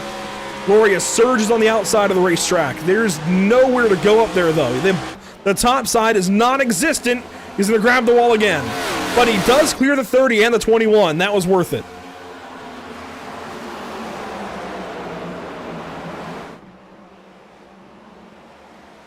That was well worth it, I think, for Loria to scrape the wall that time. And Bissonette nearly came down onto the nose of the 21 car there. Here comes Waylon Turner looking to the inside. And Turner's going to take that spot away. Here comes Vincent Gilbert. Kyle Gilbert, bit of a misstep and trying to pass the 21 car. He'll have to wait. Lockett, Widener, wrap up your top 10. Kyle Purcell just behind in 11th. Your first car 1 lap down is your only car 1 lap down. It's Adam Ball in 19th. Your first car 2 laps down, though, there's a bunch of them. Tyler DeTalent in 20th, and Luke Rakowski in 21st. Cody Eldred, Hanover Fist, Eric Smith, Robert Bluen, all 2 laps down.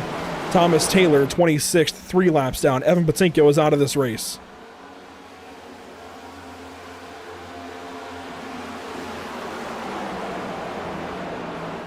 So single file we go. For the most part. That side-by-side back there with Gilbert and Smith. Now Lockett on the outside of Kyle Purcell. Widener fell back.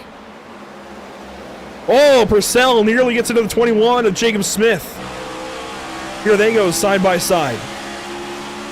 I don't think Smith appreciated that. 3 wide they go. Oh, hello. Kyle Gilbert caught in the middle. Kyle Purcell sends it. Gilbert's going to crowd the 21 up the racetrack. And Widener goes right back through on the bottom side. Lockett's just caught in the middle of it.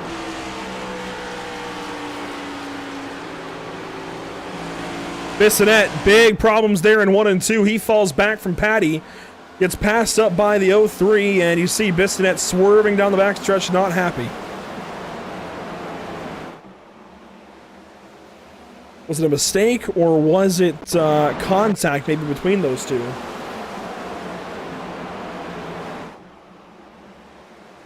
We'll see the replay here. Meanwhile, live, I can tell you Ryan Patty just passed Vincent Loria, so we'll watch from this replay to that. Patty gets the wall, checks up, Bissonette gets into him, and that's what sends Bissonette onto the apron. He clearly was not happy. Right afterwards, Ryan Patty then pulls up on Vincent Loria somehow. So Loria on the back end here of Nathan Finnegan. Does he get tight here? Oh, Finnegan got loose. Loria went to the very inside and through the grass to miss the 6 car. So 2 incidents where the leading car in the battle made a mistake and the trailing car had to pay the price.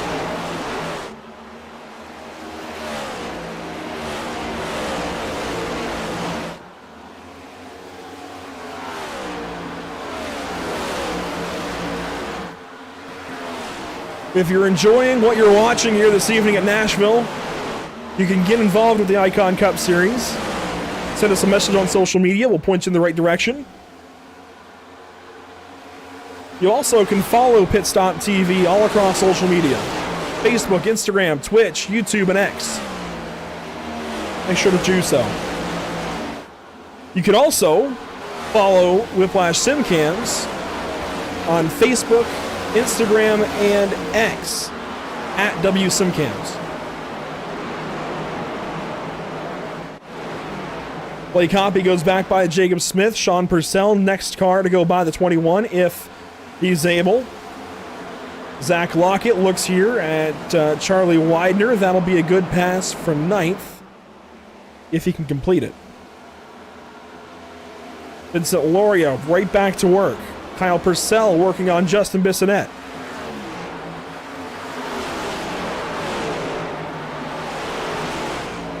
Weather conditions as this race has gone on have changed a little bit. Track temp staying a little bit warm, I think, given the circumstances. 73 degrees in the air, pretty much nighttime by now.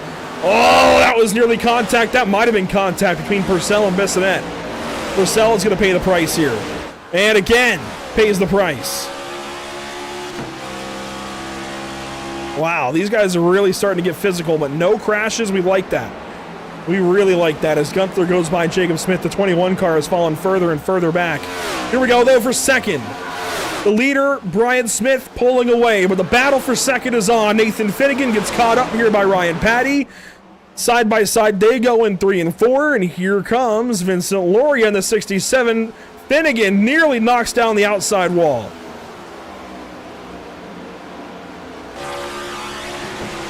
Loria nearly into the 30 car there to turn 1.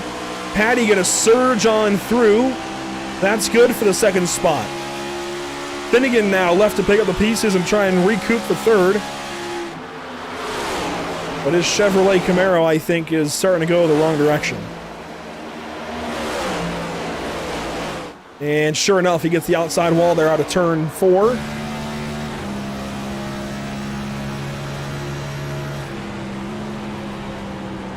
And Nathan Finnegan on his return drive after missing New Hampshire last week has been really, really fun to watch, but right now, headed the wrong direction. Now, Jacob Smith is hitting his pit window here very soon. He's going to be right on the edge of it. He's got to get to 40 to go thereabouts, and we are at 47.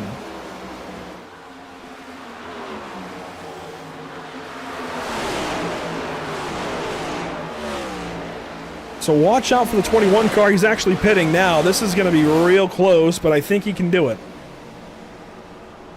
So Jacob Smith into the pit lane. A couple other battles. Eric Smith working on Cody Eldred. That's for 24th. And Robert Bluid working on Hanover Fist for 22nd. Joshua Clemens working on Brock Hersey. This is for 14th spot. Blake Hoppy on Charlie Widener for 10th.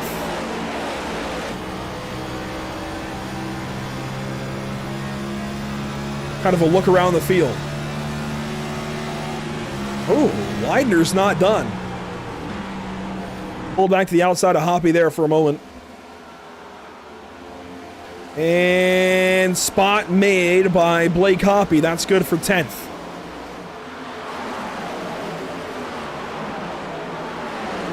Hoppy now going to focus up on the 93 car. You got the 93, the 91, and the 95. All here at the back end of the top 10. 9th, 10th, 11th.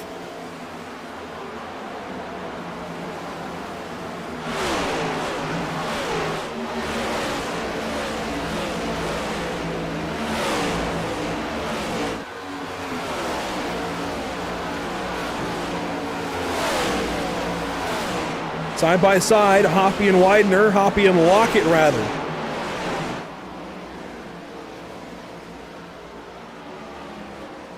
We are nearly at 40 to go. The pit window opening up very, very soon.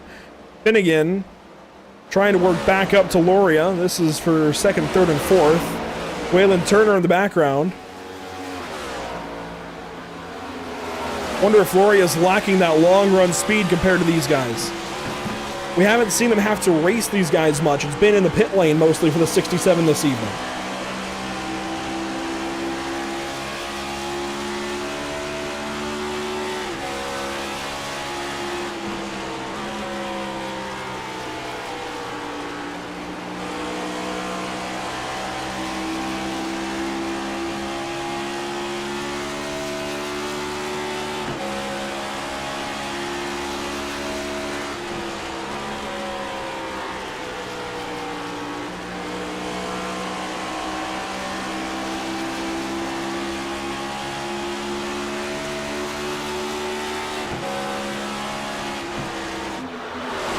Not much changing here for these positions. 2nd, 3rd, and 4th, staying a little bit in order. Although that time, Loria in the wall. That's an opportunity now for the 6-car Finnegan. But just like the previous couple of incidents, you know, Finnegan can't be mad about that because he got loose earlier and Loria had to miss him through the grass. Does that make them even? I don't think Finnegan's going to agree. Waylon Turner now takes a look up at the 6-car, wonders if he can get there. Again, what a run from this guy, running 5th as Loria is now going to pit exactly with 40 laps to go. Turner then going to take over 4th, but what a run for this guy, running in the top 5 on speed alone for Waylon Turner in his debut with the Icon Cup Series. Can only hope he runs more of these races. I know he's got a limiting work schedule. But one can only hope that we see him in a few more of these things.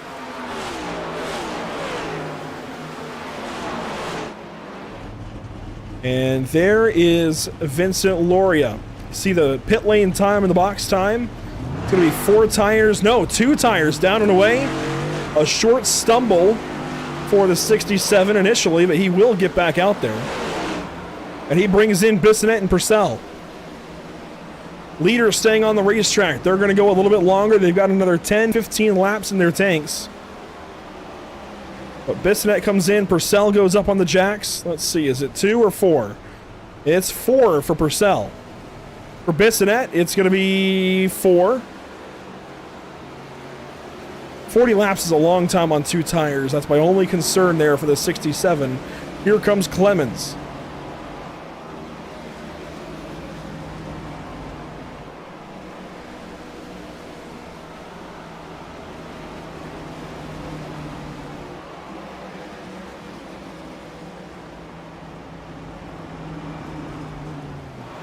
Oh, Blake Hoppy, Kyle Purcell racing here for what is going to be the 6th spot. Charlie Widener right behind. You see Lockett in the background getting passed up by Loria on those 2 tires.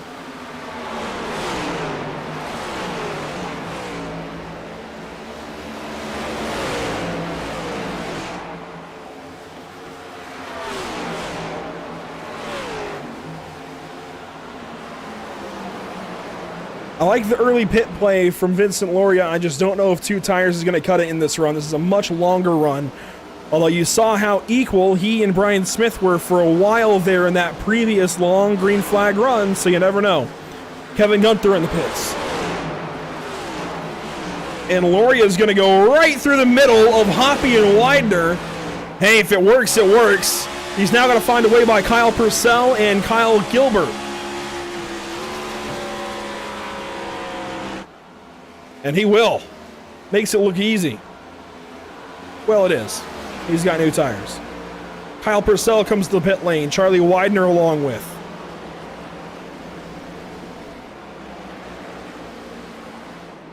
Gotta wonder when this guy is due into the pits. We're about 10 laps from the end of the fuel window. And here he comes. He's gonna come to the pit lane. Brian Smith into the pit lane.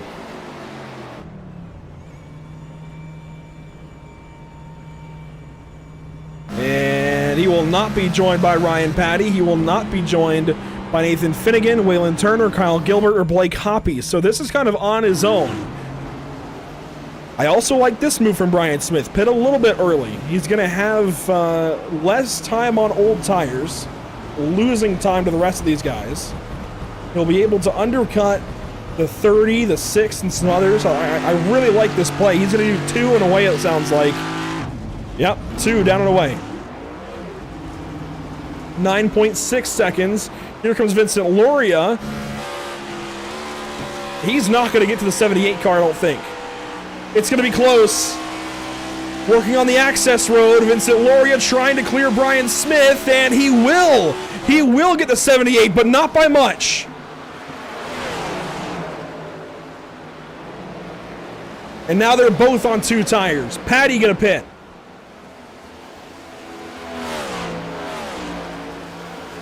Impressive. Very impressive stuff from both of these drivers.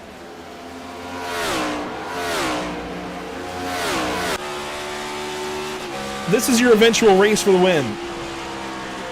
Brian Smith trying to reel the 67 back in. There's Nathan Finnegan pitting.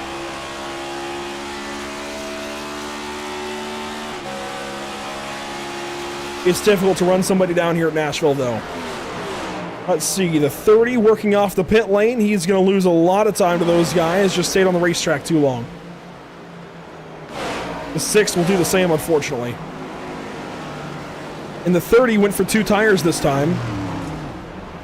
Let's see what Finnegan does in the 6 car. Right side's up. Down and away, 2 tires. And Brian Smith goes fastest that lap, the 78 car, pulling up to Nathan Finnegan. It's difficult to reel somebody in, but you can do it, and he's doing it.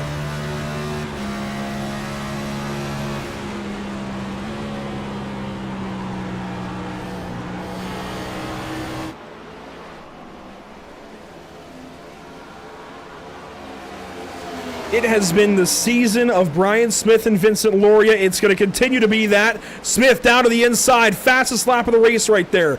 And you can tell Finnegan, or you can tell Loria knows this is for the race win. Smith to the inside. Loria down on his door. Into turn 3, and Brian Smith is going to pull away with the race lead. Loria knew that was for all the marbles. The nose gets chopped.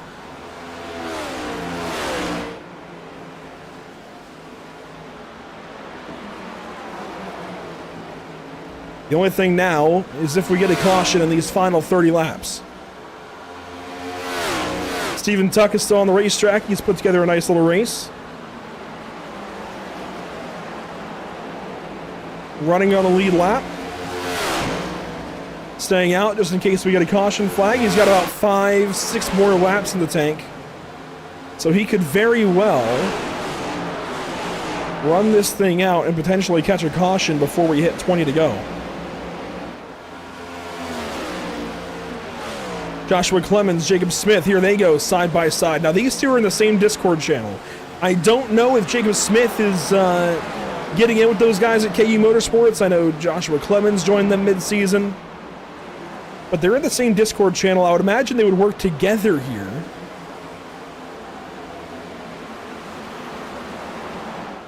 Meanwhile, Justin Bissonette tries to reel in Waylon Turner, and Turner, it looks like, is going to pull away.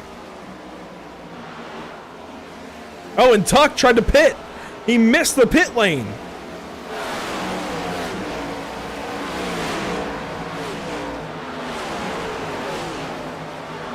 Gotta hope he's got enough fuel. He should. Should have plenty of fuel to come back around and pit this time around. Kyle Purcell, Sean Purcell. These two fighting. Twins fighting for 8th. It'll eventually be 7th.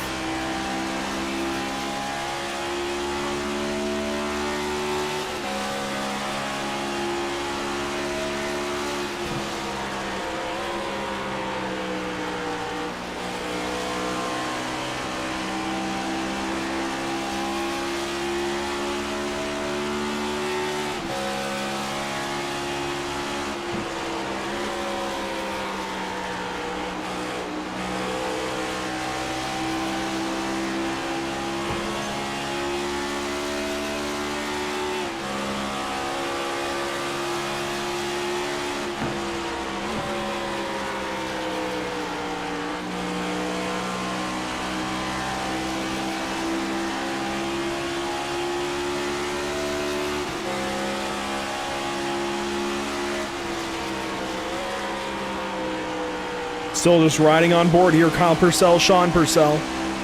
Last couple of laps on board. Kyle now going to get position on his brother. The fight for what will be 7th. It is now 7th. And Kyle Purcell going to win out. There's a line of cars back here fighting relatively close together. Josh Clemens, Charlie Widener, Jacob Smith, Kyle Gilbert, Blake Hoppy, and again, Hoppy is going to be right back around that 21 car. Smith holding up the 227 of Gilbert. Hoppy going to pull up and try to go middle. He is going to go middle, 3 wide down the front stretch and towards turn number 1, and Hoppy pulls a big-time move out of the bag. Gilbert up the racetrack, gets into him. They keep it under control.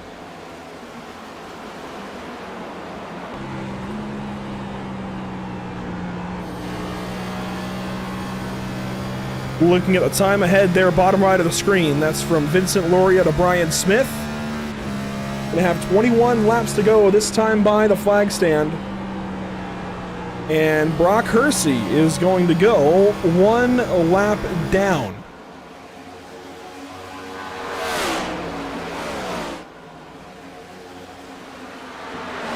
So Hersey loses a lap, has to let the 78 car go by.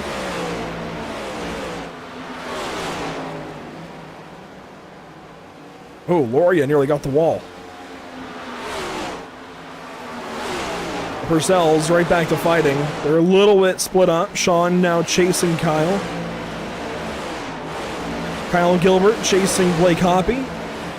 Everybody's settled in. This has been a very good race so far, very clean. Check the race info. It's complete opposite from last week at New Hampshire. I believe we had about 20 cautions and 190 laps. It was a rough one. Just 3 cautions here this evening, 2 of them for stages. 14 lead changes, though, through all the pit stop cycles. And a little bit of straight-up racing on the racetrack. Really fun race as Gilbert goes back to the inside of Hoppy here. This is for 12th. And Jacob Smith gets passed up by Kevin Gunther in the background. Josh Clemens gets passed up by Charlie Widener.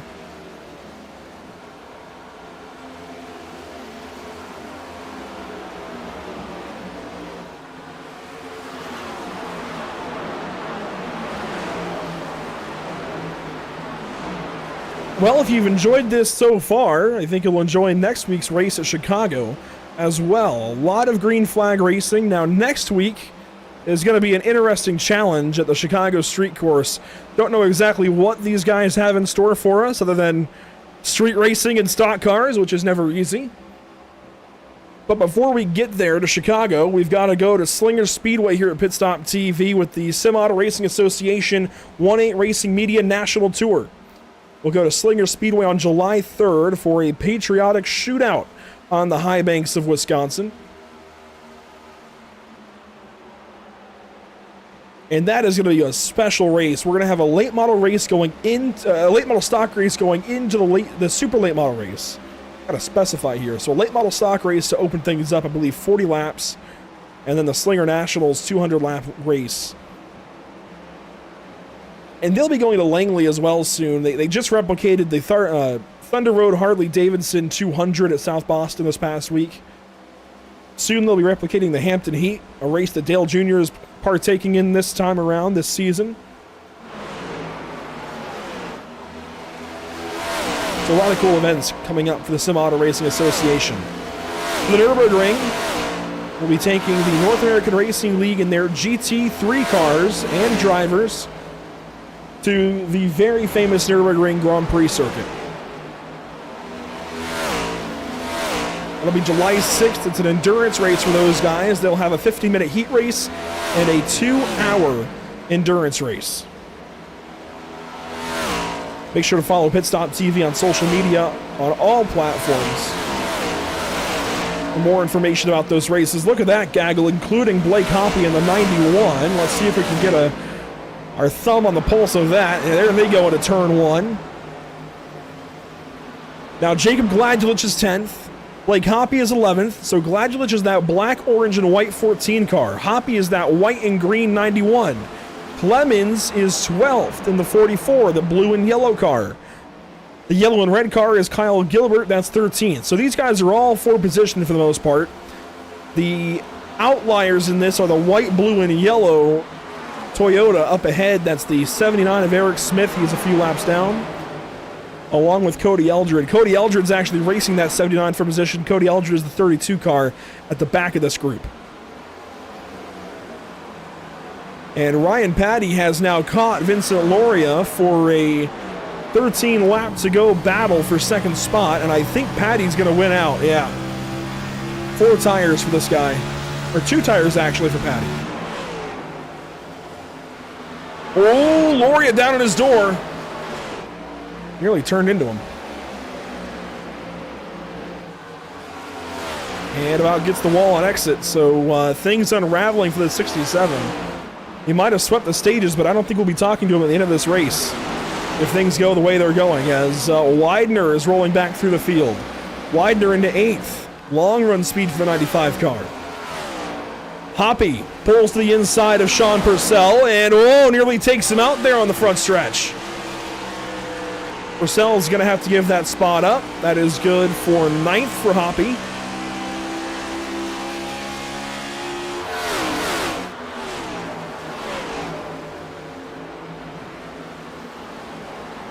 I now look to Nathan Finnegan. Can he go 3rd place, just like in stage 2? I think so. I think the 67 is just lacking pace compared to these 3. He played the strategy perfectly for stages 1 and 2, but the strategy different here in stage 3. A longer stage. 69 laps in total.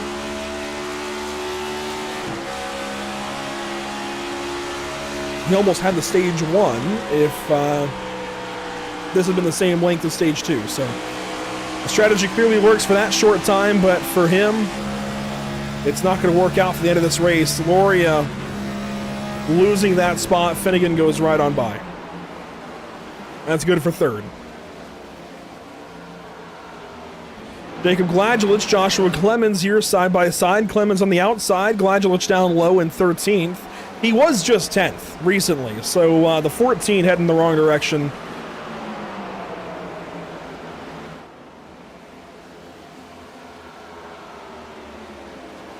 And Cody Eldred has now gone on by Eric Smith. That's good for 24th spot. Kyle Purcell going to pull up on Justin Bissonette here. This is for 6th.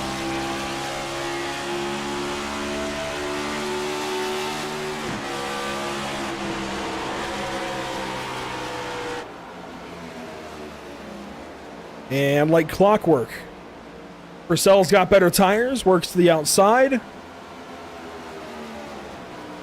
And the 4-lap better tires on the 01 car are going to prevail over the 06, it looks like. Should complete this pass this time around. Bissonette struggling there on the bottom. We'll give that spot up.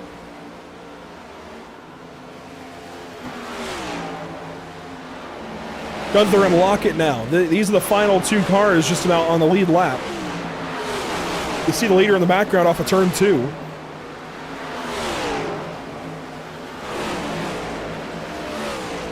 Lockett trying to pull back through the field. Both of these drivers took 2 tires, or 4 tires. Gosh, it's been a rough night. Both of these drivers took 4 tires. I was thinking 4 tires and 2 cars at the same time. And with 6 laps to go, Brian Smith is going to pull around to lap the 21 of Jacob Smith.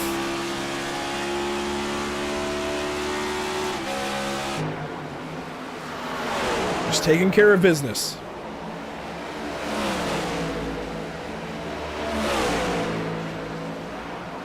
Five more times around for Brian Smith at Nashville. We spoke to him after stage number 2. Talked about the unfortunate starting positions he's had to endure lately, the qualifying speed he had today, and the strategy that he's had to battle throughout the course of the afternoon. But here in stage 3, it's longer, much longer. And it's opened things up to a very masterful, just class, clinic, whatever you want to call it, from the 78 car. It's not over, though. We have some cars battling still. Bissonette and Widener. Bissonette going to give that spot up. Widener goes through for 7th. And Bissonette in the wall. So here comes Hoppy. That'll be for the 8th spot.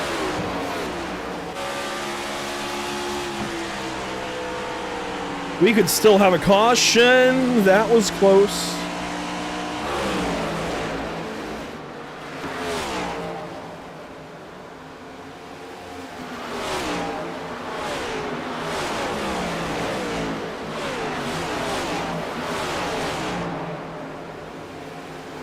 That was 3 laps to go this time. Or no, that was 4 laps to go.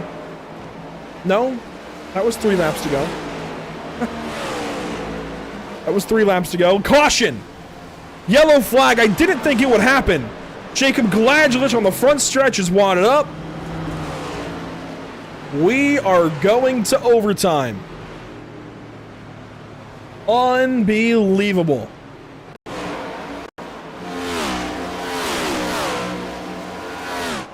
So you're watching the 14 here of Jacob Gladulich. Tyler the Talent right behind there in the 54 car. Gladulich up in the wall on his own, tags the 54, then tags the 79, goes for a spin. And Jacob just made a mistake.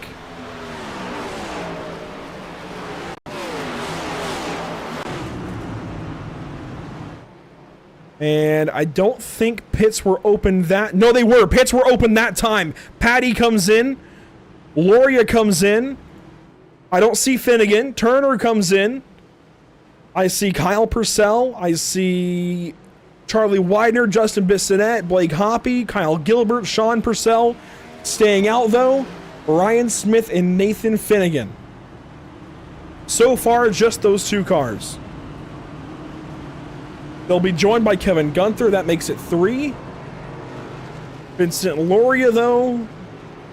There goes Ryan Patty. It's 2 tires down and away. 4 for Loria. 2 for Widener, who just might beat Loria out of the pits. No, I think Loria got him. Turner took 4.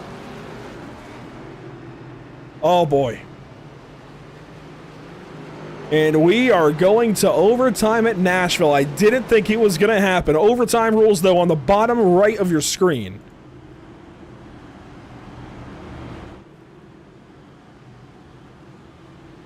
Each overtime attempt will be 2 laps, a green lap and a white lap, then checkers to end it. If the green lap is completed, the race is official. No matter what happens on the white flag lap, they'll race back around. If the green lap is not completed, they'll restart again. After all 3 attempts are used, a caution can end the race. Oh boy.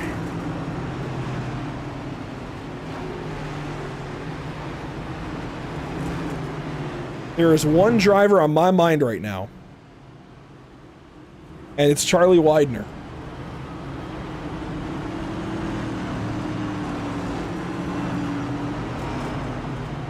And Charlie, we have an overtime restart. You are the one driver on my mind. This is a big opportunity. I know there's a couple of cars ahead of you on tires, but a big opportunity for you to go from 0 wins to 1 and finally put a tick in that column. Do you think you can do it? We'll just have to see how this restart goes here. I've had a fast car all day, just not the track position to show it. Maybe this caution will help me have a good result that matches our speed we have. I've noticed a lot of long run speed out of you. Do you have any concerns about the short run? Not really. I'm a little nervous that I took right sides on this, so I'm not really cool. I'm not going to let up, so we'll see what happens. Well, best of luck here. Immediately, like I said, you were the driver that came to mind here. An opportunity for sure. Best of luck. Thank you. Charlie Widener still looking for that first win on the season. Let's bring up that graphic for the points. Would like to finally put a 1 in that column, and he would go, I believe, above Timothy Harper and maybe Ryan Patty, but you're looking at this guy, Charlie Widener, 107 to the good. Sure, he's in right now on points by a long, long margin, but he would like to finally put a 1 in that column and move up into the win category. He'd be our first new winner since Ryan Patty back at, where was it? I think it was Darlington.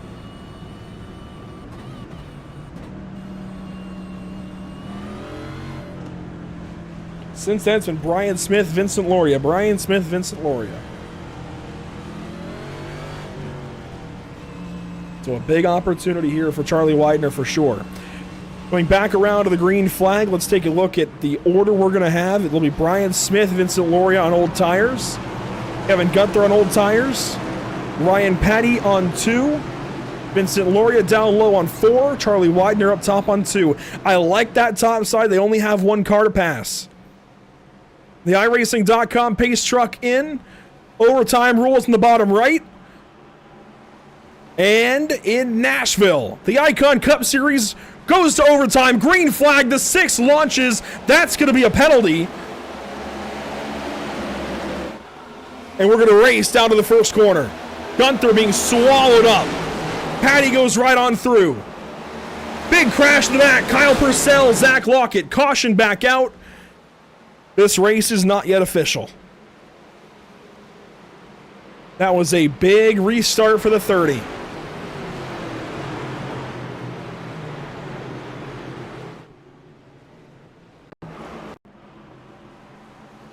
We'll watch the 01 here on this restart. Zach Lockett a couple of rows back.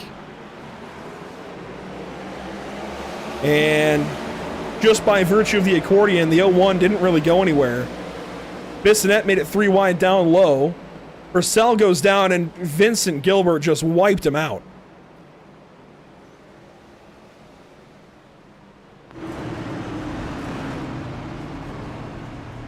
I mean, Kyle Gilbert just wiped the poor man out. We'll go on board for 227 here.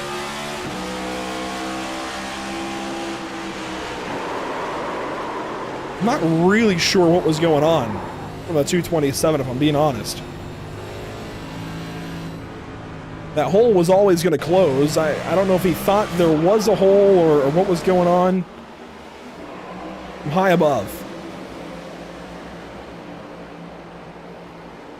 And it even tipped the 03 of Waylon Turner, who's able to save it. Poor Zach Lockett's in it. Luke Rakowski, Steven Tuck gets a piece.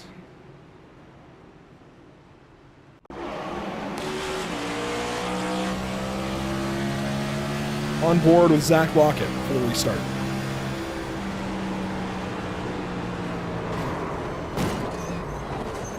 I think he just accepted his fate. I think he knew what was happening there and just accepted that he was not going to get through that without some very large damage.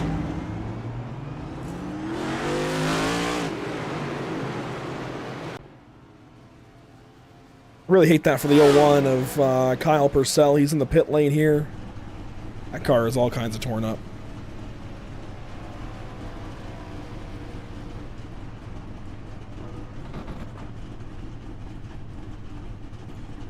Kyle, I know that's frustrating, that restart coming to the first overtime attempt. Keeping it PG, though, what happened? A part-timer doesn't know what he's doing. That's it. And then I got a bunch of damage from Lockett self-spinning on the front stretch under caution, so... I mean, I don't know how bad the damage was before that, but I know I've got engine damage from the 93 just... coming out of nowhere, stationary on the front stretch. It's just disappointing to run well, recover from some early mistakes, and then have other people just completely unaware of their surroundings. It's just... story of my season at this point, but it shouldn't happen. Well, hey, positive note, another solid run from the 01 and the 04. You guys at Chicagoland Racing are going to your home track, your home race next week. I know it's a street course. Do you feel like you have any kind of leg up, though? I mean, I do all right at Chicago Street. It's just a matter of surviving the transition off of Lakeshore Drive that I struggle with a bit. So if I can manage that, then I think I'll be okay. So I should at least finish, hopefully, in the top 15 there, but... it's just, you never know when you go there. And hey, these Nashville restarts are crazy. You're still on the lead lap. How bad's the damage? It's really bad. It's like 5 minutes of damage. I'm just hoping that other people wreck each other, including the people that wrecked me. Well, best of luck. We're pulling for you here. Thanks. Move Kyle Purcell back down with his teammate and his brother, Sean Purcell. It's unfortunate for Kyle, but it is part of racing. As the field will come around turn 4, and we should get the 1 to green signal this time by. It looks like Brian Smith going to choose the outside lane this time. He was kind of boxed in to have some protection on that previous restart with Finnegan and Gunther on old tires. This time, or not Finnegan, who was it? It was Finnegan. Finnegan's on old tires. Yeah. The unfortunate thing is Charlie Widener got shuffled back to 7th in all of that. And now I think it's going to be a very clear restart advantage for the 30 and 67. The problem for the 30 is he is going to be on the inside, and that's going to hurt the 67 as well. So Brian Smith definitely knows what he's doing here with these restart lane choices. He's picking them very, very intelligently and just trying to give everybody else a disadvantage, which is the point. There you see the overtime restart rules on the bottom side of your screen. Once again, highlighting that if we get a caution on the first lap of this overtime attempt, we'll re-rack and restack, and that'll be our 3rd attempt.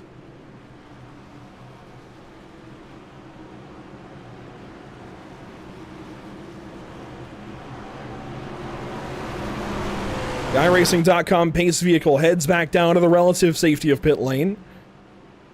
Brian Smith going to take us to the Geico restart zone one more time. Green flag is back in the air at Nashville.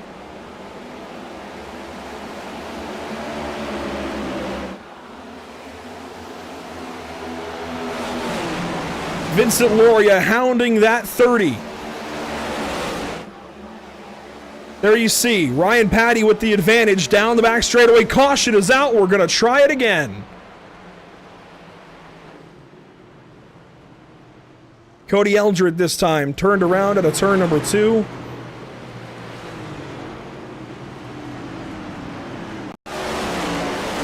And this, of course, will be our final attempt at a restart. Boom! Cody Eldred backwards.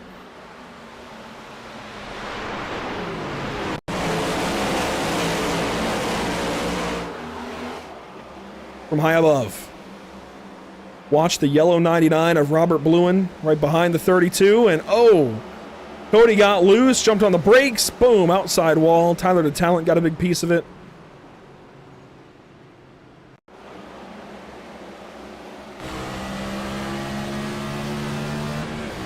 Here's the Talent's view out of Indiana. First start of the season. Had no clue this would happen.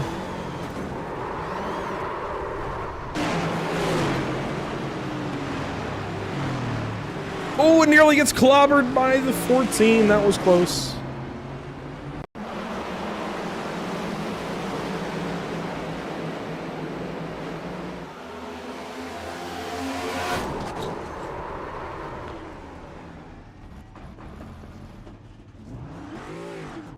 Well, that gives us an opportunity to go back up to the front of the field. Brian Smith still the race leader. Ryan Patty second. Now Vincent Loria third. And Charlie Widener has had no luck on these restarts. We'll go back and take a look at the restart one more time. Go a little further back. Let's watch the restart from the 95's perspective. Has this opportunity, this golden opportunity to try and get a race win on board with him here.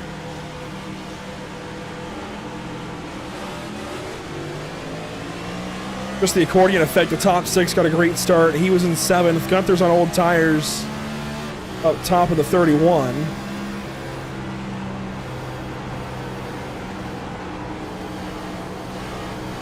And Charlie's on 2 here, so the left sides aren't doing him a whole lot of good, and by the time the caution lights are out, he was able to go nowhere.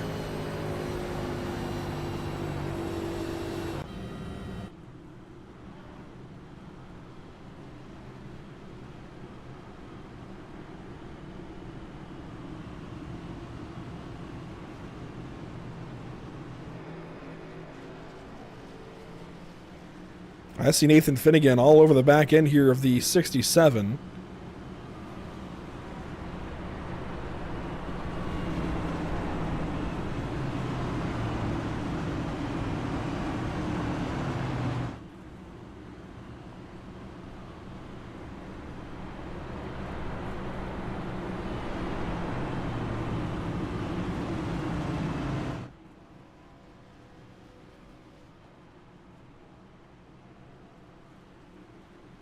We're going to grab somebody who just went through a pretty rough restart. It'll be Cody Eldred in the 32 car. Second failed overtime attempt and second interview here from the pit lane. Cody Eldred, what happened on that restart? I don't know. I know frustration for sure, I'd imagine, after all of that. It's been a rough race on you. Do you have any better outlooks on some of these races coming up? Chicago, Pocono, Indianapolis? Not racing Chicago. Anything for Pocono or Indianapolis? Pocono's my favorite track. Well, hopefully we'll see you there. Best of luck. Thanks.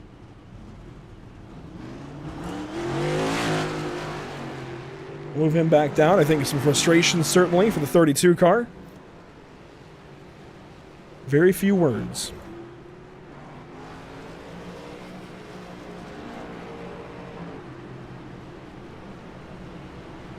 So it'll be another big restart opportunity for Ryan Patty.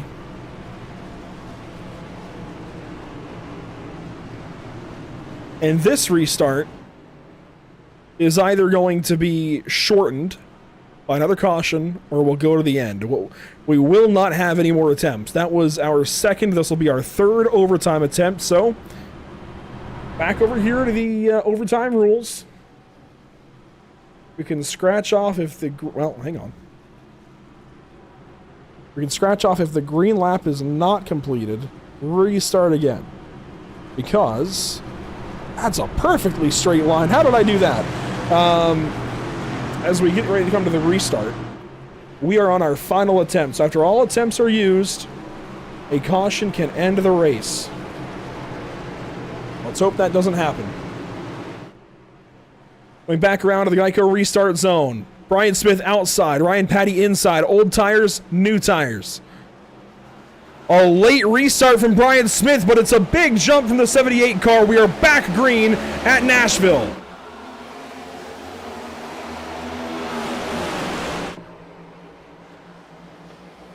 Ryan Patty trying to pull an advantage. Finnegan way up the racetrack into the outside wall nearly. Bissonette and Widener coming through, but here comes Ryan Patty for the race win. And he's going to go straight on by the 78. Loria gets into Smith. White flag to go this time by. You see Smith move down. Patty blocks. One more time around. White flag brought to you by Whiplash Simcams. Ryan Patty the advantage. Smith gets into Loria, drives him up the racetrack. This is not over. Anybody in this top three's got a chance. Smith pulls over. Big move from Loria all the way to the inside.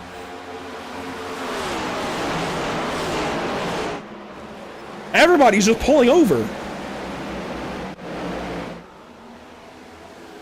I don't know what just happened. Vincent Loria comes to the stripe first.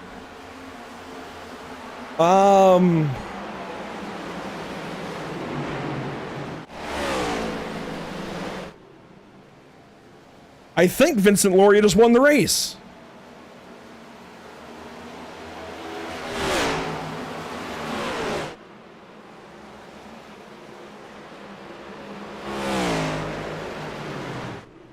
Patty and Smith pulled over like it was it fuel?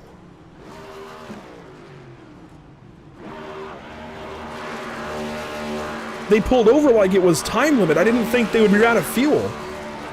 I know Smith stayed out, but Patty had pitted.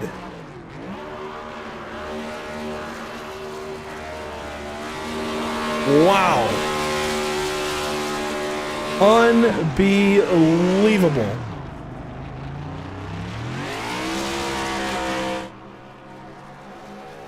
A third win in a row for Vincent Loria. I have no words.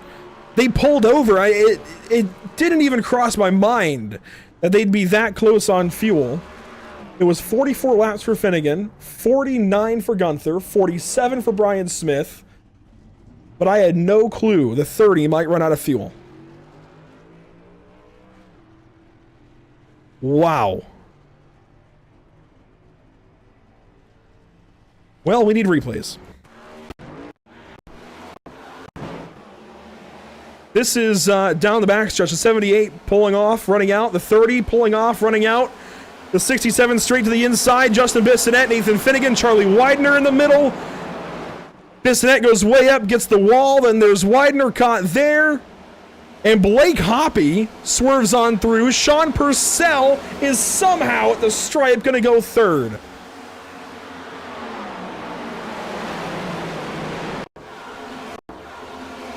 Wow, what a finish for Purcell here at the end.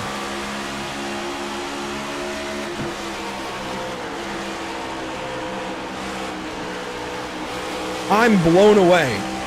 I still cannot wrap my mind around the fact that Smith and Patty ran out. Patty shouldn't have. He pitted. There is no way the 30 should have run out of fuel.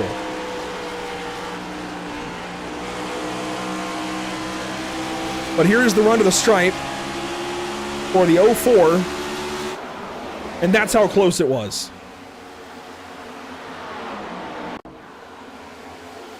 And he ran Blake Hoppy down the racetrack into turn 3 to even set this all up. We're going to slow this down.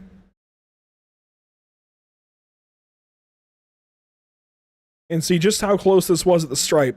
There it is. We're going to reverse this.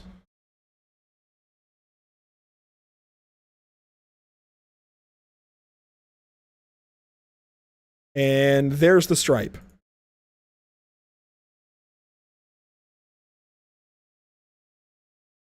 Unbelievable.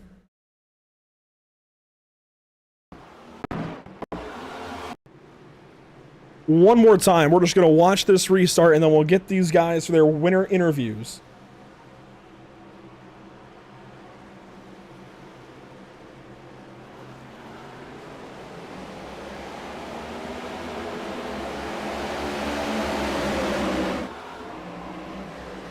I am blown away.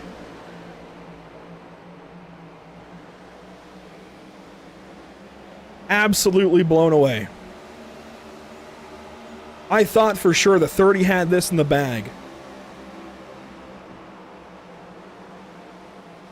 Big shot there from Vincent Laurier to the 78 of Brian Smith. He's trying to make it on fuel.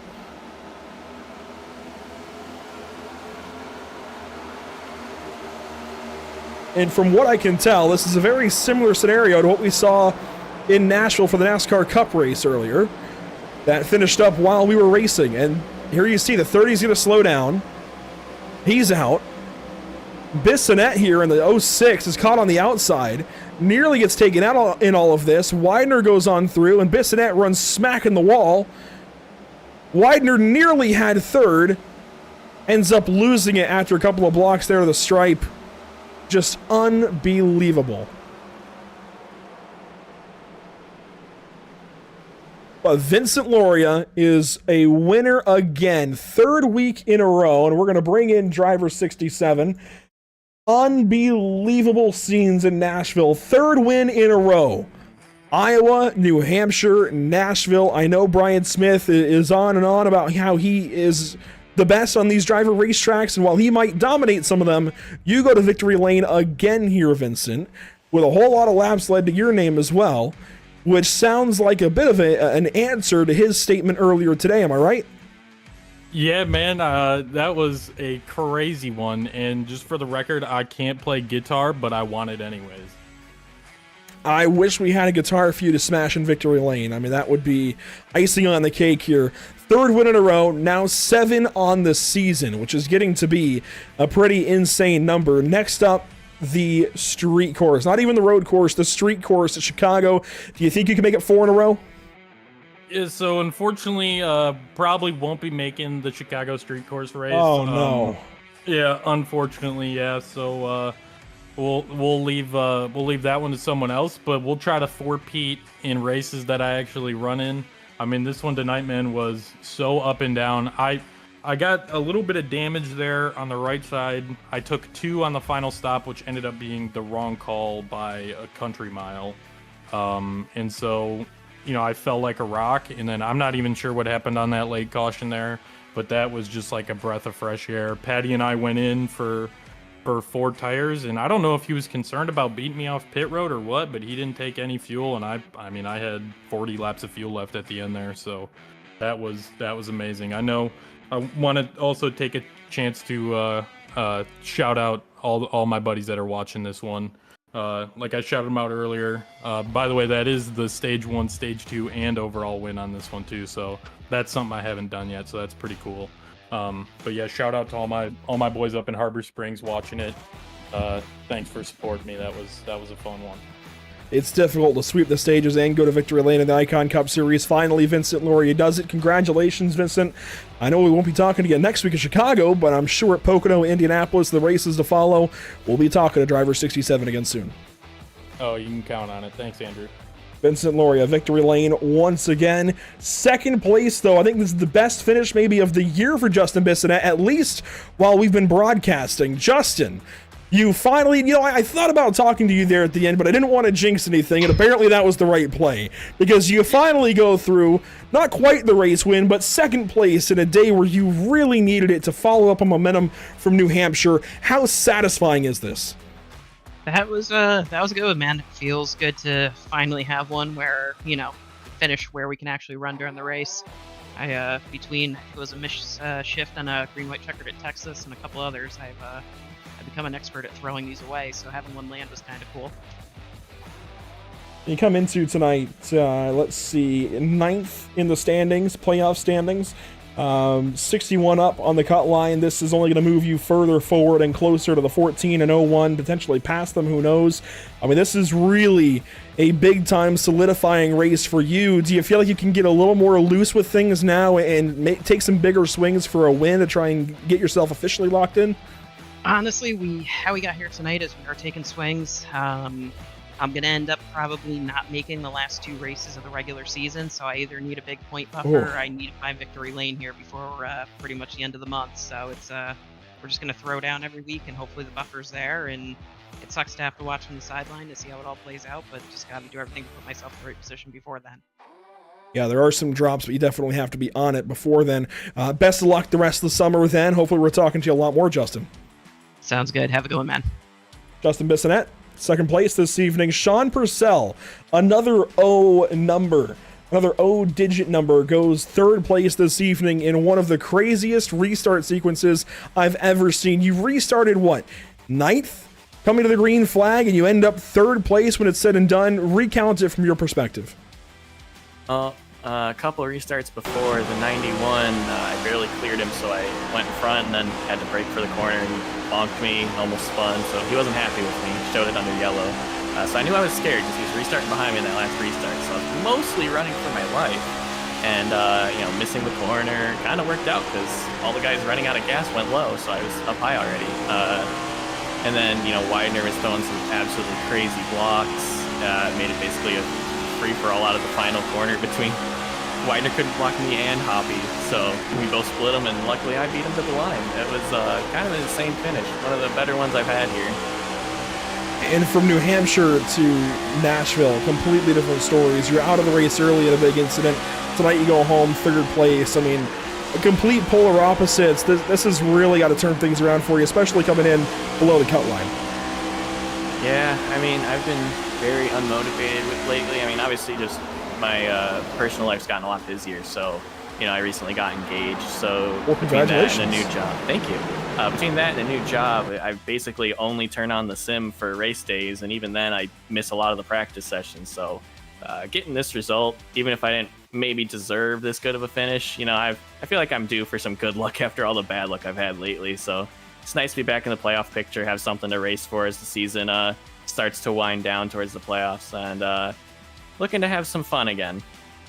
Yeah, I think this is definitely going to move you back above that cut line. Eldred had an abysmal day. Brad Delph wasn't here. I mean, this is a really solid day for you. How do you use this momentum and go into your home race next week on a street course, which is a whole lot of crazy in and of itself, but how do you use this momentum to move forward in the summer? Chicago street course, Pocono, Indianapolis, Atlanta, some pretty big racetracks coming up.